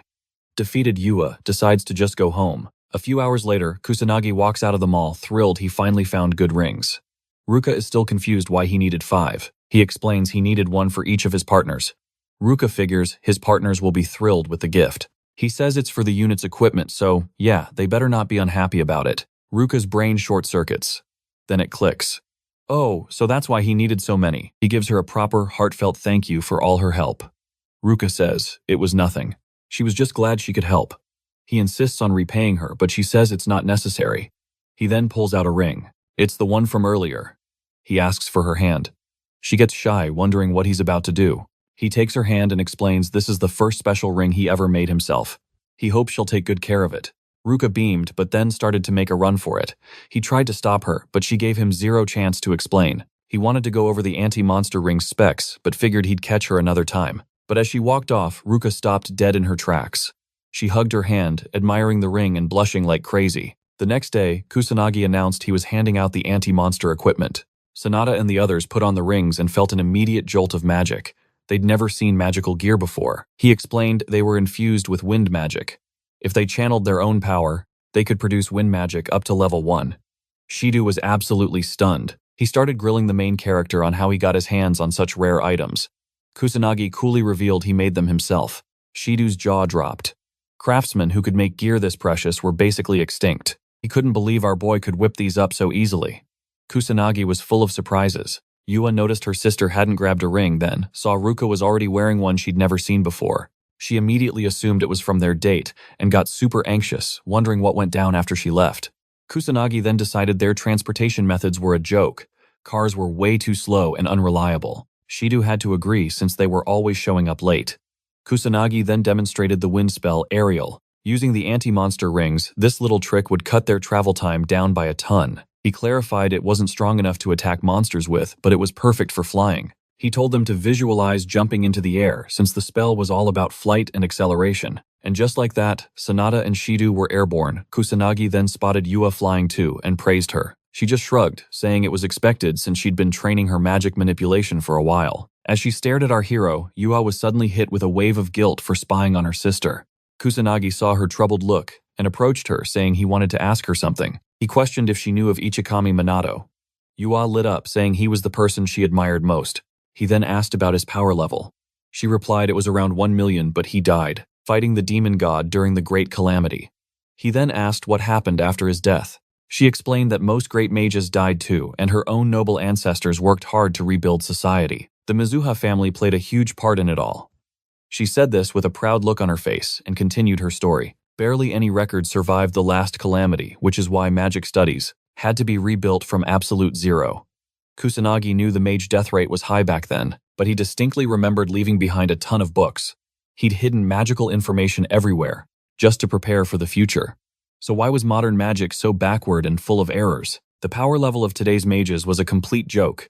He started to wonder if someone was pulling the strings. Yua saw him zoning out and asked if he was okay. He assured her it was nothing. She told him that if anything was bothering him, he could always talk to her about it. He thanked her for being so considerate, calling her a big help. He knew she could keep a secret, but the whole black mage situation was too risky. If he involved her, she'd only get into trouble. So he decided to keep his mouth shut. Besides, she'd probably faint if she found out he was the legendary Ichikami Minato she worshipped. Yua assumed his silence meant he didn't find her reliable enough. That just made her determined to get stronger for him. 1 week later, Kusanagi ordered everyone to get ready, and Fire Sonata could now cast a level 2 spell called Holy Crest. Shido was now capable of level 3 magic, while Katsuragi and the Mizuha sisters were unleashing level 4 attacks. Kusanagi was thrilled. Everyone had gotten so much stronger. Even Sonata, who couldn't use offensive magic before, was now a proper attacker. But the most shocking thing for him was the incredible synergy between the Mizuha sisters. Sure, they were sisters, but this was on another level. Yua and Ruka's level 4 magic completely demolished the training ground. Yua pushed aside a bad memory, smiling as she realized she'd finally earned her sister's respect. Kusanagi praised everyone for their progress but told them. He warns them not to get lazy just because their magic levels are up, since levels don't mean a thing. To prove his point, he tells Ruka to blast him with a level 4 spell. She follows his orders and launches the attack, but Kusanagi just smirks. He counters with a simple level 1 earth magic, and to everyone's shock, the tiny spell completely neutralizes her massive one. He explains that levels only affect magic capacity. It doesn't automatically make a spell stronger. Even with level 1 magic, if a mage pours enough power into it, they can easily crush a level 4 spell. He also points out that magic attributes are key. It's like rock, paper, scissors. Earth will always beat water. He orders them to forget about levels. They need to master their power and spells. If they do that, they'll truly become stronger.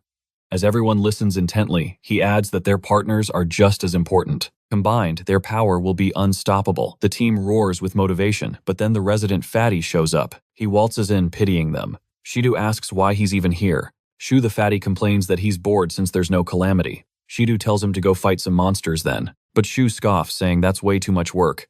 He'll just leave that to the police, he says with a nasty grin. Kusanagi's friends are fuming, but he couldn't care less. Shu just wishes the calamity would hurry up. And right on cue, the sky turns blood red. Yua is the first to notice something is terribly wrong. Shu realizes the calamity is finally here and gets totally fired up. He reminds everyone that the first squad to defeat the boss gets to lead the special unit. With that, he declares his little contest has begun. Kusanagi's squad is pumped. There's no way they're losing to an ugly fatso like him. The fatty and his goons immediately use their equipment to fly off, with their wind magic. Cocky as ever, he calls everyone losers as he speeds away. Yua yells that he's cheating, but Kusanagi just says they can do the same thing. The whole team gears up, puts on their headsets, and takes to the skies. Kusanagi reminds them this is their first squad fight, so they need to be careful. As they move out, Shu casually overtakes a car on the road, laughing at how slow it is. Katsuragi is stunned at his speed. Yua can't figure out how a guy that huge can be so quick. Kusanagi guesses they're all wind magic experts, making it tough for his team to catch up. He knows he could easily pass them, but that would ruin the whole point of teamwork, so he holds back. The citizens below look fine for now. Shu starts mocking them from afar, calling them a pathetic special squad. He just keeps shouting losers over and over. Yua can see his punchable expression and knows he's making fun of them. The fatty's team then spots a group of people and announces his grand arrival. He warns them about the calamity and starts blasting monsters without a second thought. They all shoot wind magic, taking down a huge beast. The civilians scramble for cover and beg the fatso for help, but he completely ignores them, focused on his attacks. Just as his wind magic is about to hit the civilians, our protagonist appears in a flash. He throws up a barrier, shielding them all. With a bone-chilling glare, he asks the fatso what he thinks he's doing. The noble brat and his crew are so terrified they almost pee their pants. Shu freezes up, trying to figure out why he can't even move his arm. Kusanagi's squad arrives, checking to see if the civilians are okay. Yua is furious. She screams at him for dragging innocent people into their fight. Shu and his teammates can finally move again. He wonders if Kusanagi did something to him, but just brushes it off. The fatso claims it's their fault for getting in the way of a noble mage like him. Yua gets even angrier and dares him to say it again. He just uses his wind magic and flies off with his buddy. He's leaving the commoners to Kusanagi, determined to be the one who defeats the boss. As he leaves, Kusanagi thinks to himself, he could destroy that idiot in seconds, but he doesn't want to look like he's scared of some stupid challenge. Then he realizes this could be a perfect opportunity. Kusanagi orders his squad to defeat the monsters while he personally protects the citizens from all harm. Shido asks if he's sure he can protect so many people all by himself. Kusanagi just gives him a confident smile. Of course, he says, I'm the leader of this special unit. Shido feels dumb for ever doubting him. After all, they already depend on their leader so much. With that, everyone's on board. Our boy gives the order, move out and secure the victory. They surge forward on gusts of wind, ready for battle. Yua unleashes level 3 spells, blasting monsters to bits. She remembers being terrified in a fight like this. But now, she's shocked by her own power casually wiping out demon soldiers. Yua has definitely leveled up. Kusanagi senses the chaos around him. Both humans and monsters are everywhere. Civilians are trapped in the crossfire. He knows this is a tough situation, but he's not worried. After all, he's Kusanagi Matado. He charges in with his wind magic to save the day. Meanwhile, Shu and his goons are just blasting away, completely ignoring the civilians. Ruka and her team hold their formation. They refuse to be outdone by that fatso. Suddenly, Yua feels a strange, magical energy. She whips her head around and spots a demon appearing right behind her. But the delusional fatty sees his chance for glory and charges right at it. He's going to stop this calamity to win his dumb bet. He decides to whip out his level 4 magic. His men try to stop him. They know level 4 magic won't even tickle a demon like this. But Shu isn't listening. He thinks they're clueless because they've never fought a real demon. He's absolutely sure of his victory. Because he's a noble mage, obviously. Fatty launches his level 4 wind attack, but the demon just sighs. It counters with its own level 4 fire magic, snuffing out his pathetic spell instantly. Shu can't believe it. He was completely overpowered. As the fireball comes right for him, he and his lackeys turn tail and run. A few civilians get caught in the blast. They scream for help, but Shu just keeps running to save his own skin. Just then, Kusanagi arrives, raising an earth wall to block the flames. His squad joins in, protecting the civilians. Kusanagi gives them a proud smile. Yua walks over to the fatty, who's just relieved to be alive. She gives him a death glare. She asks why he abandoned the civilians to save himself. He says it's their fault for not running away faster. In his mind, if they're gonna slow down a noble mage like him, they deserve what they get. Hearing those words, something in Yua just snaps. She can't hold it in anymore and smacks him right across the face. The fatty goes flying from the sheer force of the slap. She calls him a prideless, pathetic excuse for a noble. Shu sputters, asking how she dared to hit a nobleman. Yua just tells everyone to leave his pathetic butt behind. They've got monsters to defeat.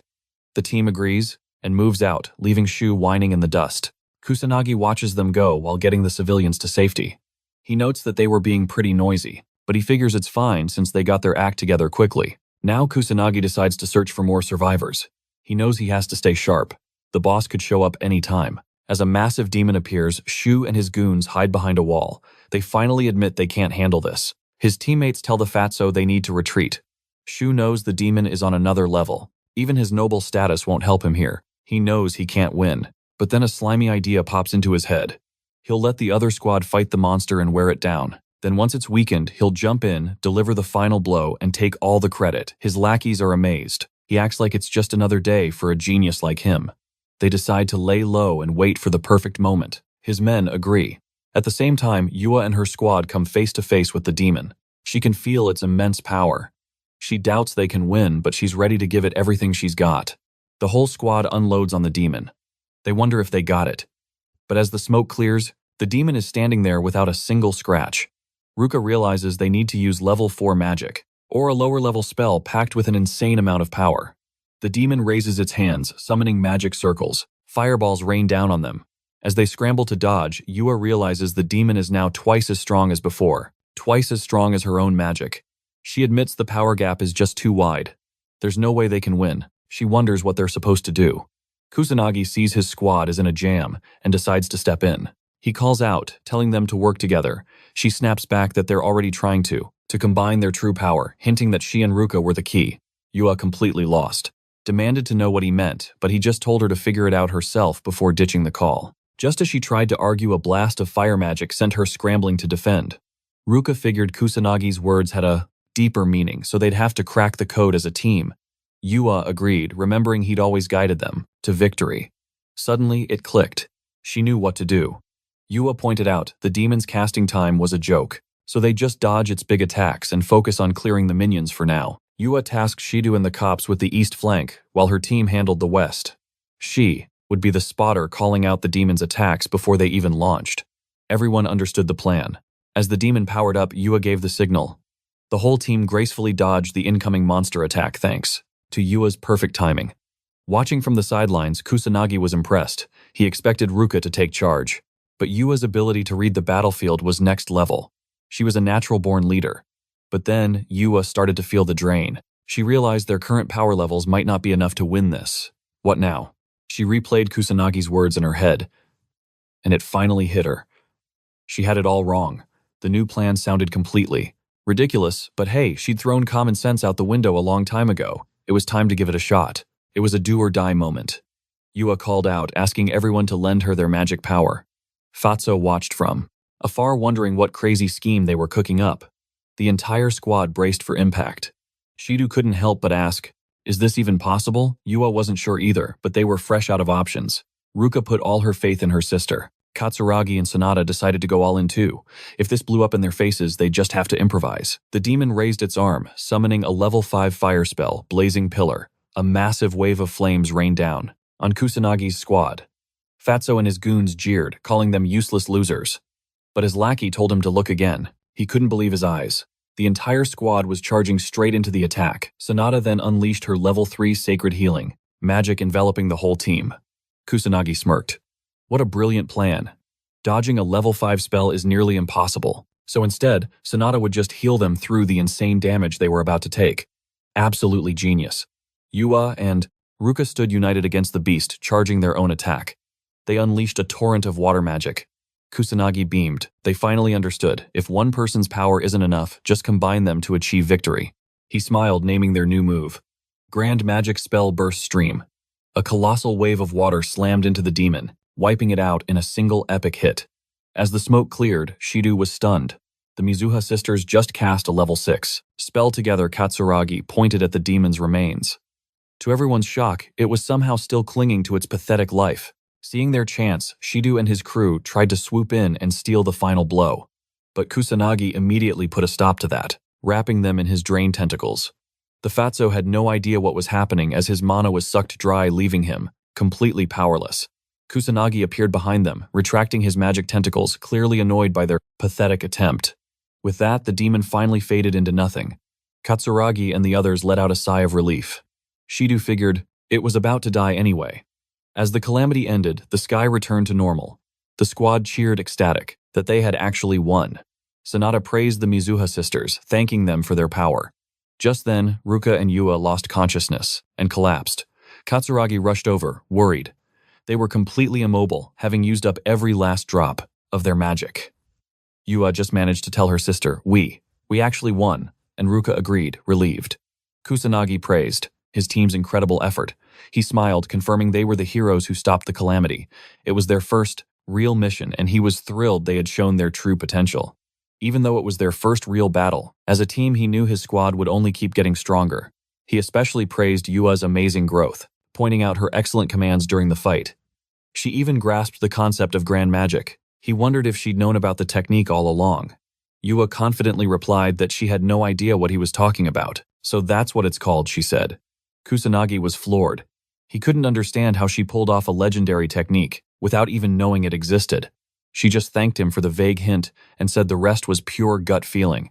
Kusanagi was speechless. He realized he'd completely underestimated Yua. This girl might be way more of a prodigy than he ever imagined. Kusanagi dropped the question, simply stating that succeeding on the spot like that was nothing short of incredible.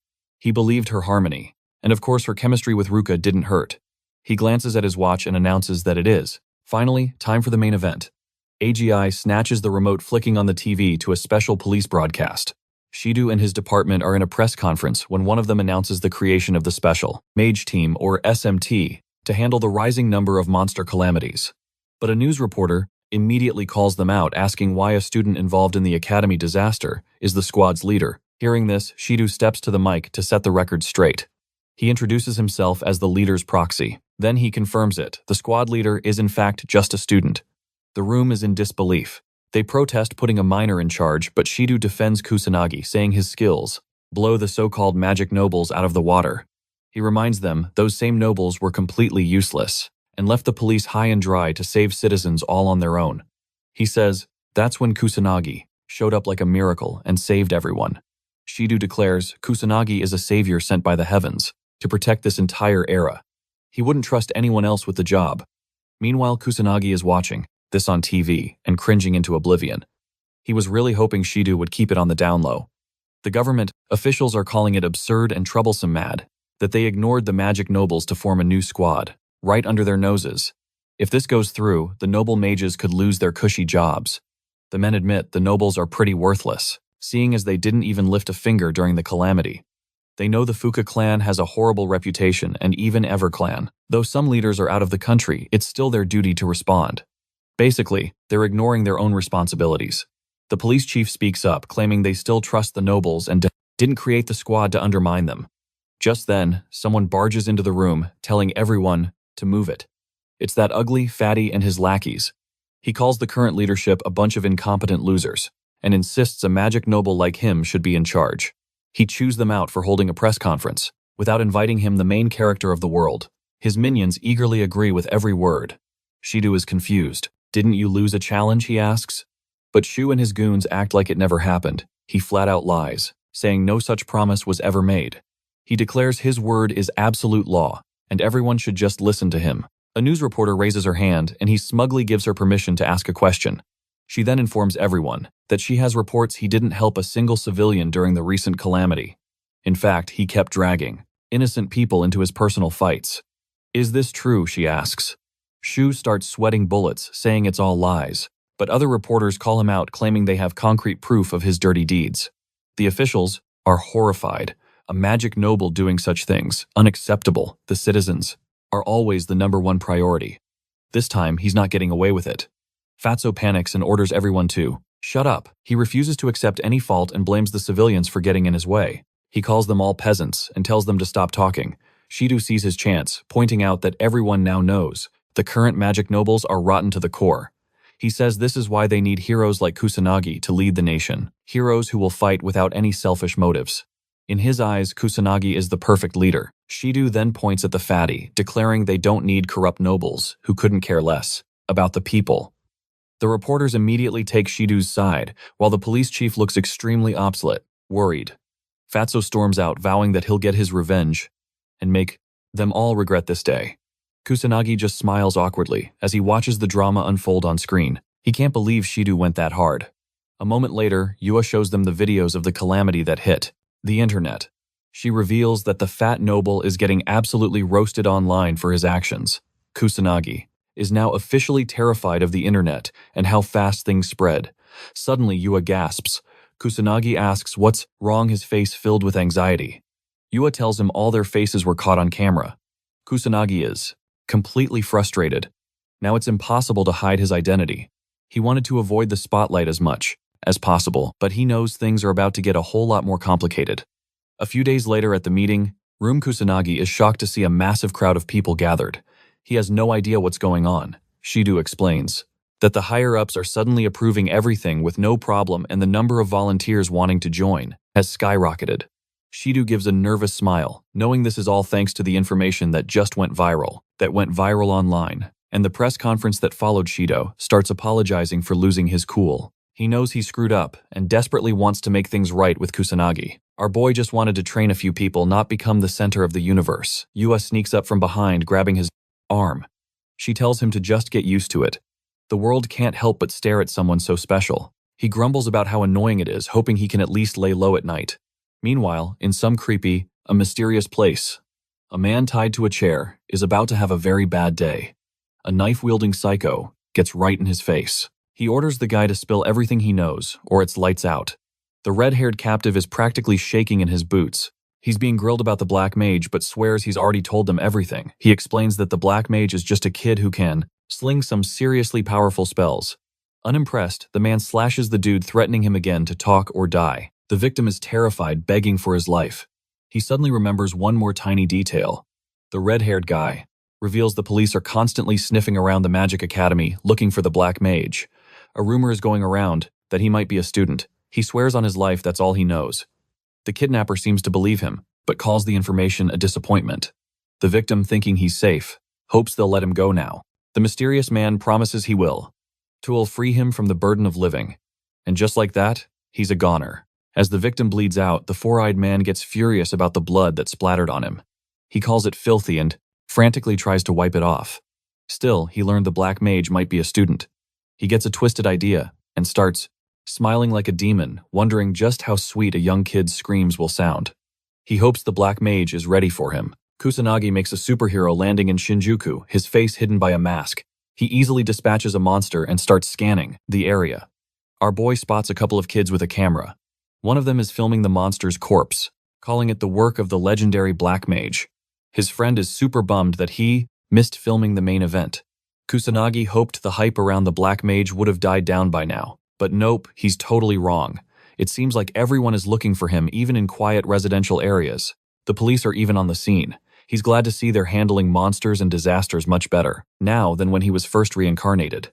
He figures people don't really need the Black Mage anymore. Just then, Kusanagi spots trouble on the street. Some thugs have a poor guy cornered, demanding 10 million yen. They tell him to just sell his organs if he can't cough up the cash. The man tries to argue, saying he only borrowed 200k yen, but the thugs just laugh, calling the extra fee interest as they power up their magic. But just as they're about to teach him a lesson, Kusanagi swoops in, shielding the man from their attack. The guy uses this chance to bolt. The thugs are livid, asking if Kusanagi thinks he's some kind of hero. They try to fight him, but he decides to give them a little taste of real pain. After a quick beatdown, they're on the ground, apologizing profusely. The men promise they won't even think about resisting him. The Black Mage wonders why the police aren't cracking down on illegal mages like this. The thugs finally recognize who he is and start freaking out about the rumors. One of them mentions that all the underground syndicates are gunning for our boy. They get nervous, realizing they're on another gang's turf. Kusanagi overhears this and asks about the organization. They immediately play dumb, terrified. They claim they know nothing, begging him to just let them go. They even promise not to tell a soul they saw him. The Black Mage wonders just how much they know, so he offers a deal, spill the tea, and they can walk.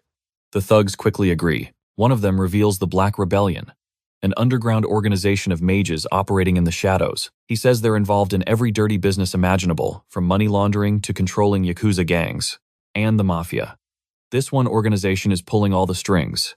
The thugs add that the Black Rebellion has connections in the media and politics, so they can basically do whatever they want. With an awkward smile, the thugs mention there's a Black Rebellion branch right nearby. They were actually on their way to apply for a job.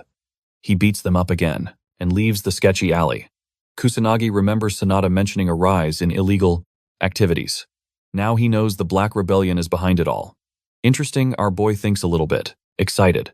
He decides to leave the big monster threats to his student persona. As the Black Mage, he'll be in charge of cleaning up the underworld. And it looks like the Kabukicho branch is first on his list. Arriving at the nearest spot, our hero finds a bustling den of sketchy characters. The entertainment district is way too lively for his taste. Kusanagi sighs, annoyed, but pushes through. He starts by scanning for magical signatures, but finds it useless since he's dealing with mere humans this time. So he decides to just bust some small fry criminals first. He spots two dealers in an alley. They see him and get hostile, but our hero serves them a knuckle sandwich. He tries to squeeze them for info, but gets almost nothing. He reports them to the police to handle the cleanup. After a few more beatdowns, he learns the gang is gathered at a club called Western. The guy swears it's the truth, begging to be let go. Kusanagi knocks him out for good measure and heads off, hoping the tip is legit. Meanwhile, at the West Bar, a purple-haired beauty takes a seat. She slides the bartender some cash, looking for information, not a drink. He pockets the money and listens. She asks about the Black Rebellion's hideout. The bartender smirks. Wrong question, he says. He tells her she should be asking what's about to happen to her. Her eyes widen. It's a trap. Behind her, thugs are getting to their feet. One sneers, I knew someone was sniffing around, but I didn't expect a pretty face. She realizes she's walked right into their ambush. The thugs move in their boss, ordering them to keep her alive. She fights back desperately. She makes a break for the door, but gets blasted from behind by fire magic. She collapses, badly injured. The thugs grin, admiring her spirit and her looks. A wave of despair washes over her. In her heart, she apologizes to her brother. Just as a thug reaches for her, the main character walks in. The whole bar freezes. He completely ignores the drama and strolls right up to the bartender. He asks, are the Black Rebellion members here? A goon sneaks up behind him, questioning the protagonist. The thug mocks him. Do you have any idea what's going on? He swings and gets his face rearranged. Our boy's fist sends him flying into a wall. The thug slumps to the floor out cold. Everyone, thugs and girl included, are speechless. Jaws are on the floor. The purple-haired woman knows no normal human hits that hard.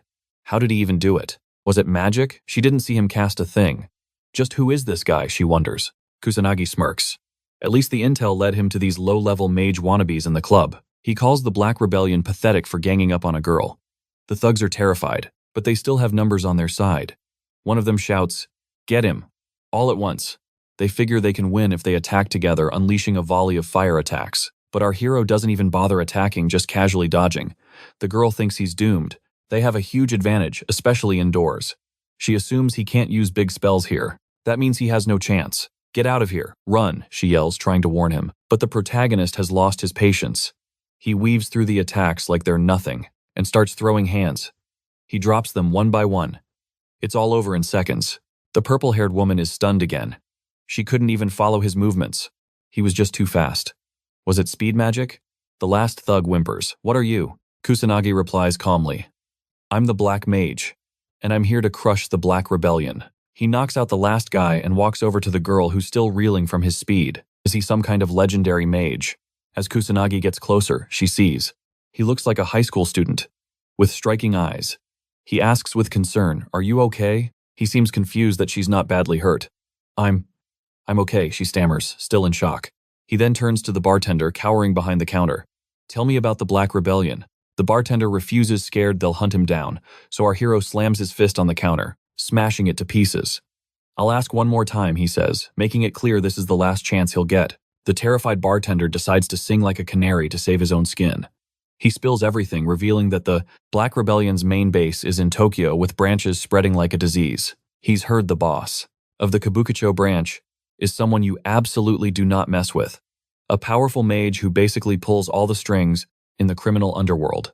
Some even whisper, he's the secret ruler of Japan.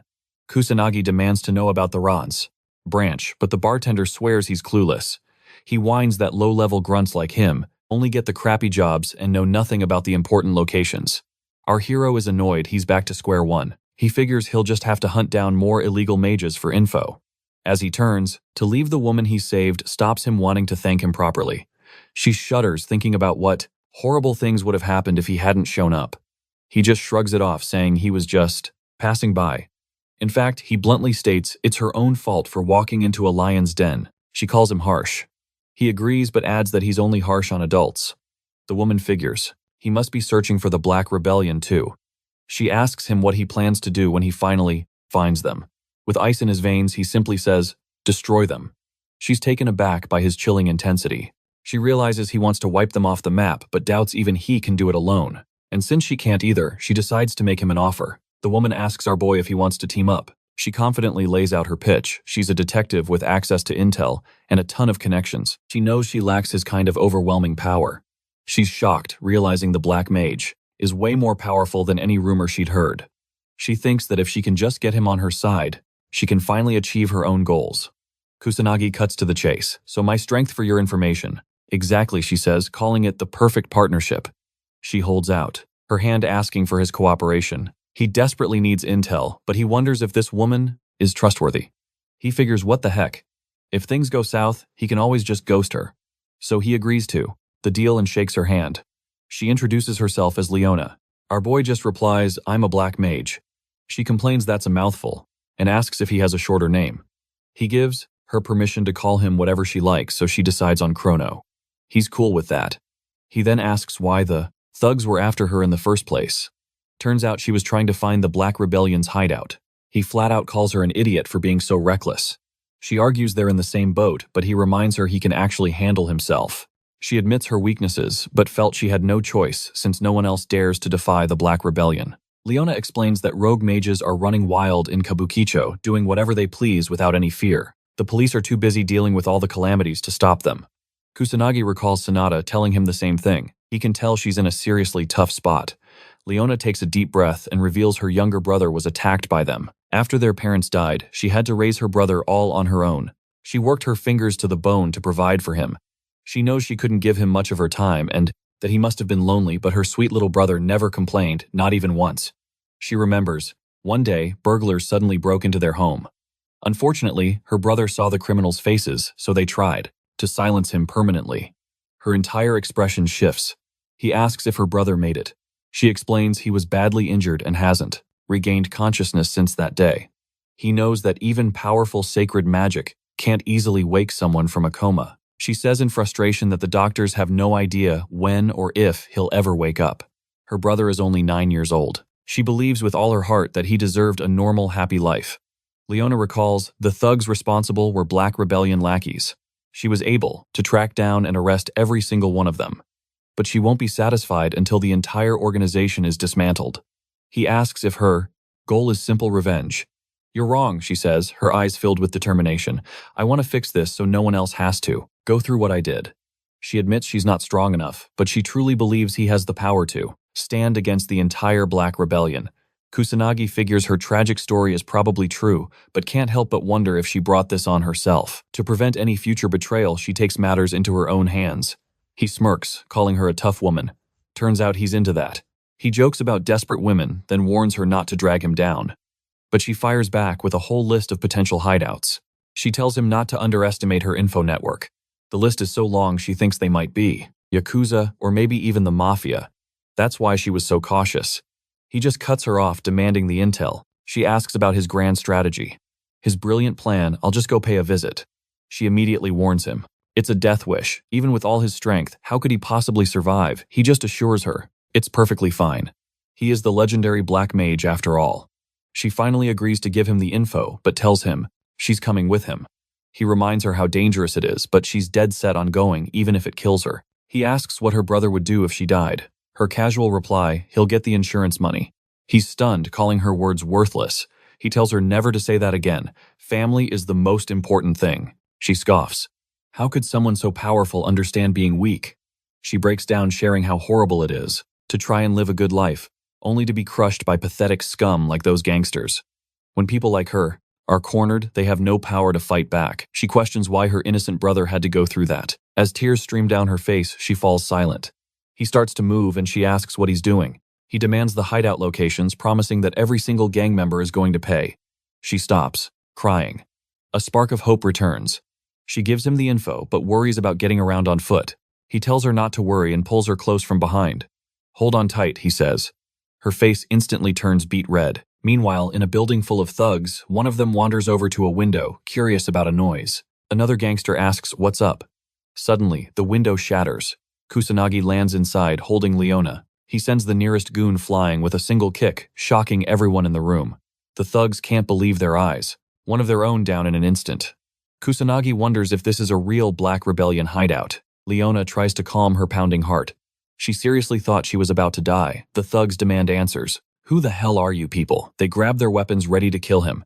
But our protagonist remains completely unfazed. He just observes that the Yakuza haven't changed a bit.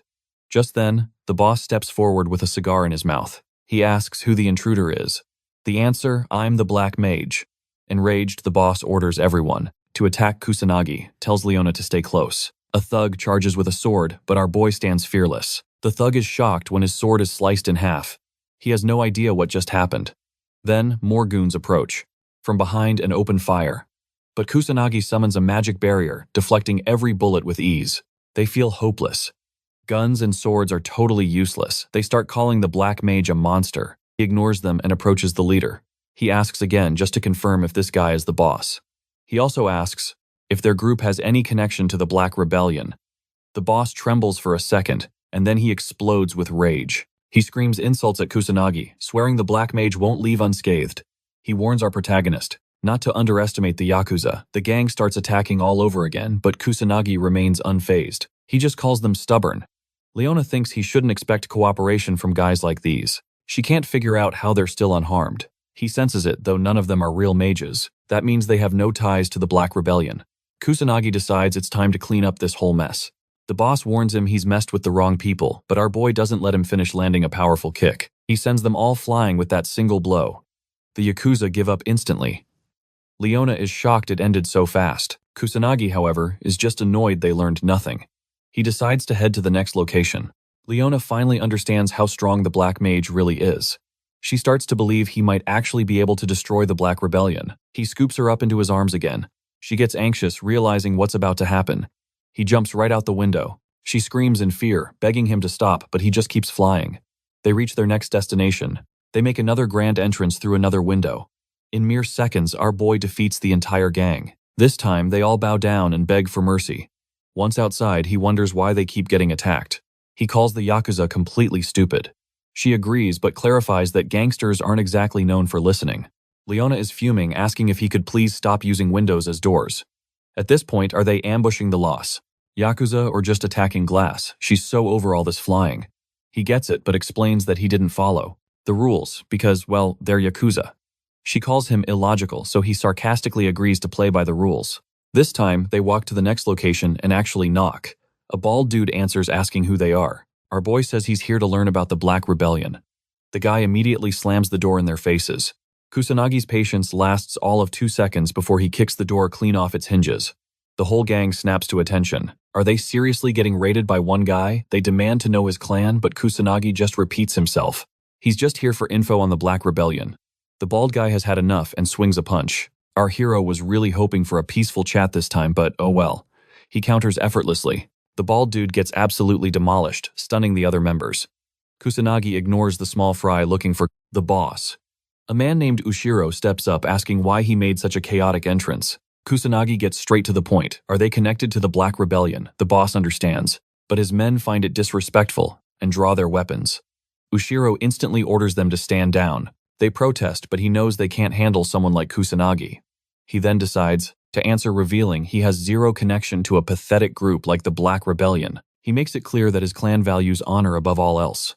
The protagonist asks for their hideout location. Ushiro asks if he'll leave after getting the info. Kusanagi promises he will. Soon, he and Leona are sitting with the boss, completely surrounded by thugs. Leona mentally panics, wondering how she got roped into this mess.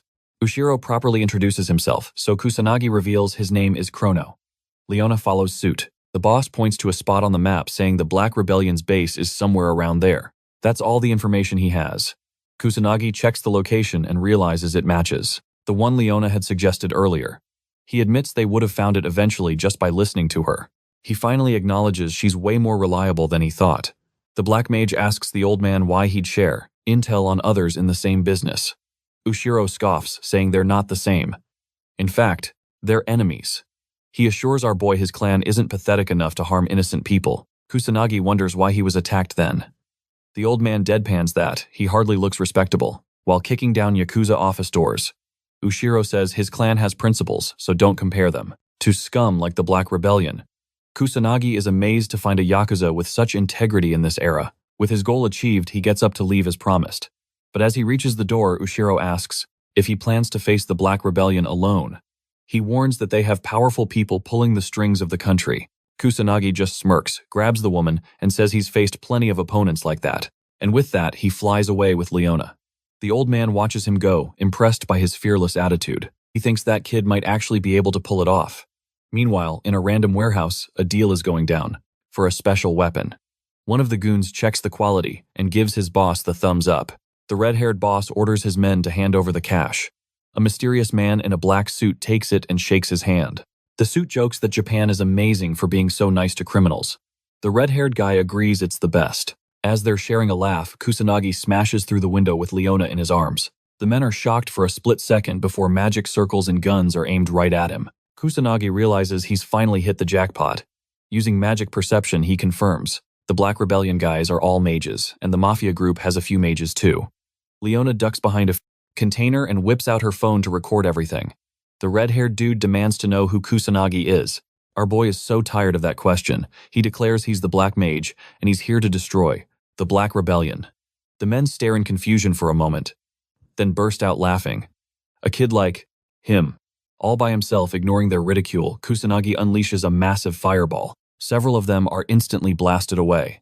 He makes it crystal clear he is taking their entire gang down. Enraged, the men charge. A storm of magic flies his way, and our boy just yawns, letting it all bounce off his barrier. He knows they won't dare use anything stronger, or they'd trash their own warehouse. Smart. He considers a flashy spell, but nah, too much effort for this many grunts. The lackeys, meanwhile, are shook. Their magic was useless, so naturally they tried bullets. Spoiler, those didn't work either. Utterly unscathed, they're freaking out. But Kusanagi's just bored. He hasn't even started trying yet. He's actually finding their panic hilarious. Then Suit Guy has a brilliant idea, time for the special weapon. And just like that, they're all cocky again, warning him not to get too comfortable. Our guy just raises an eyebrow. The goons start putting on gas masks and pull out their ace in the hole. Kusanagi sees it and yells for Leona to bolt. She wisely gets out of there. A thug lobs a gas grenade, but our boy freezes it midair with a flick of his wrist. It detonates, flooding the area with poison. The thugs are sure he's a goner now. No one survives this. They think the game is over. The legendary Black Mage defeated by a simple trick. They move in to check out the body, but as the smoke clears, surprise, he's standing there without a scratch. Again, their jaws hit the floor. How are you alive? He calmly explains that magic can't stop poison gas, but it's still just times gas asterisk. So he used a tiny bit of wind magic to blow it away. Duh. Did they really think a top-tier mage would fall for that? Panic sets in. They scramble to call for backup, but no one's picking up. Kusanagi just smirks. Yeah, about that. I already took out the trash. Turns out he's already wrecked all their other hideouts. They're the last ones left. Your turn, he says, and demolishes them. Ah, a satisfying cleanup. The Black Rebellion is officially dismantled. Now time to find Leona. But wait. A presence behind him. A shadowy figure emerges holding Leona hostage. The guy is genuinely impressed he handled everyone alone. Not bad, he says with a wicked grin.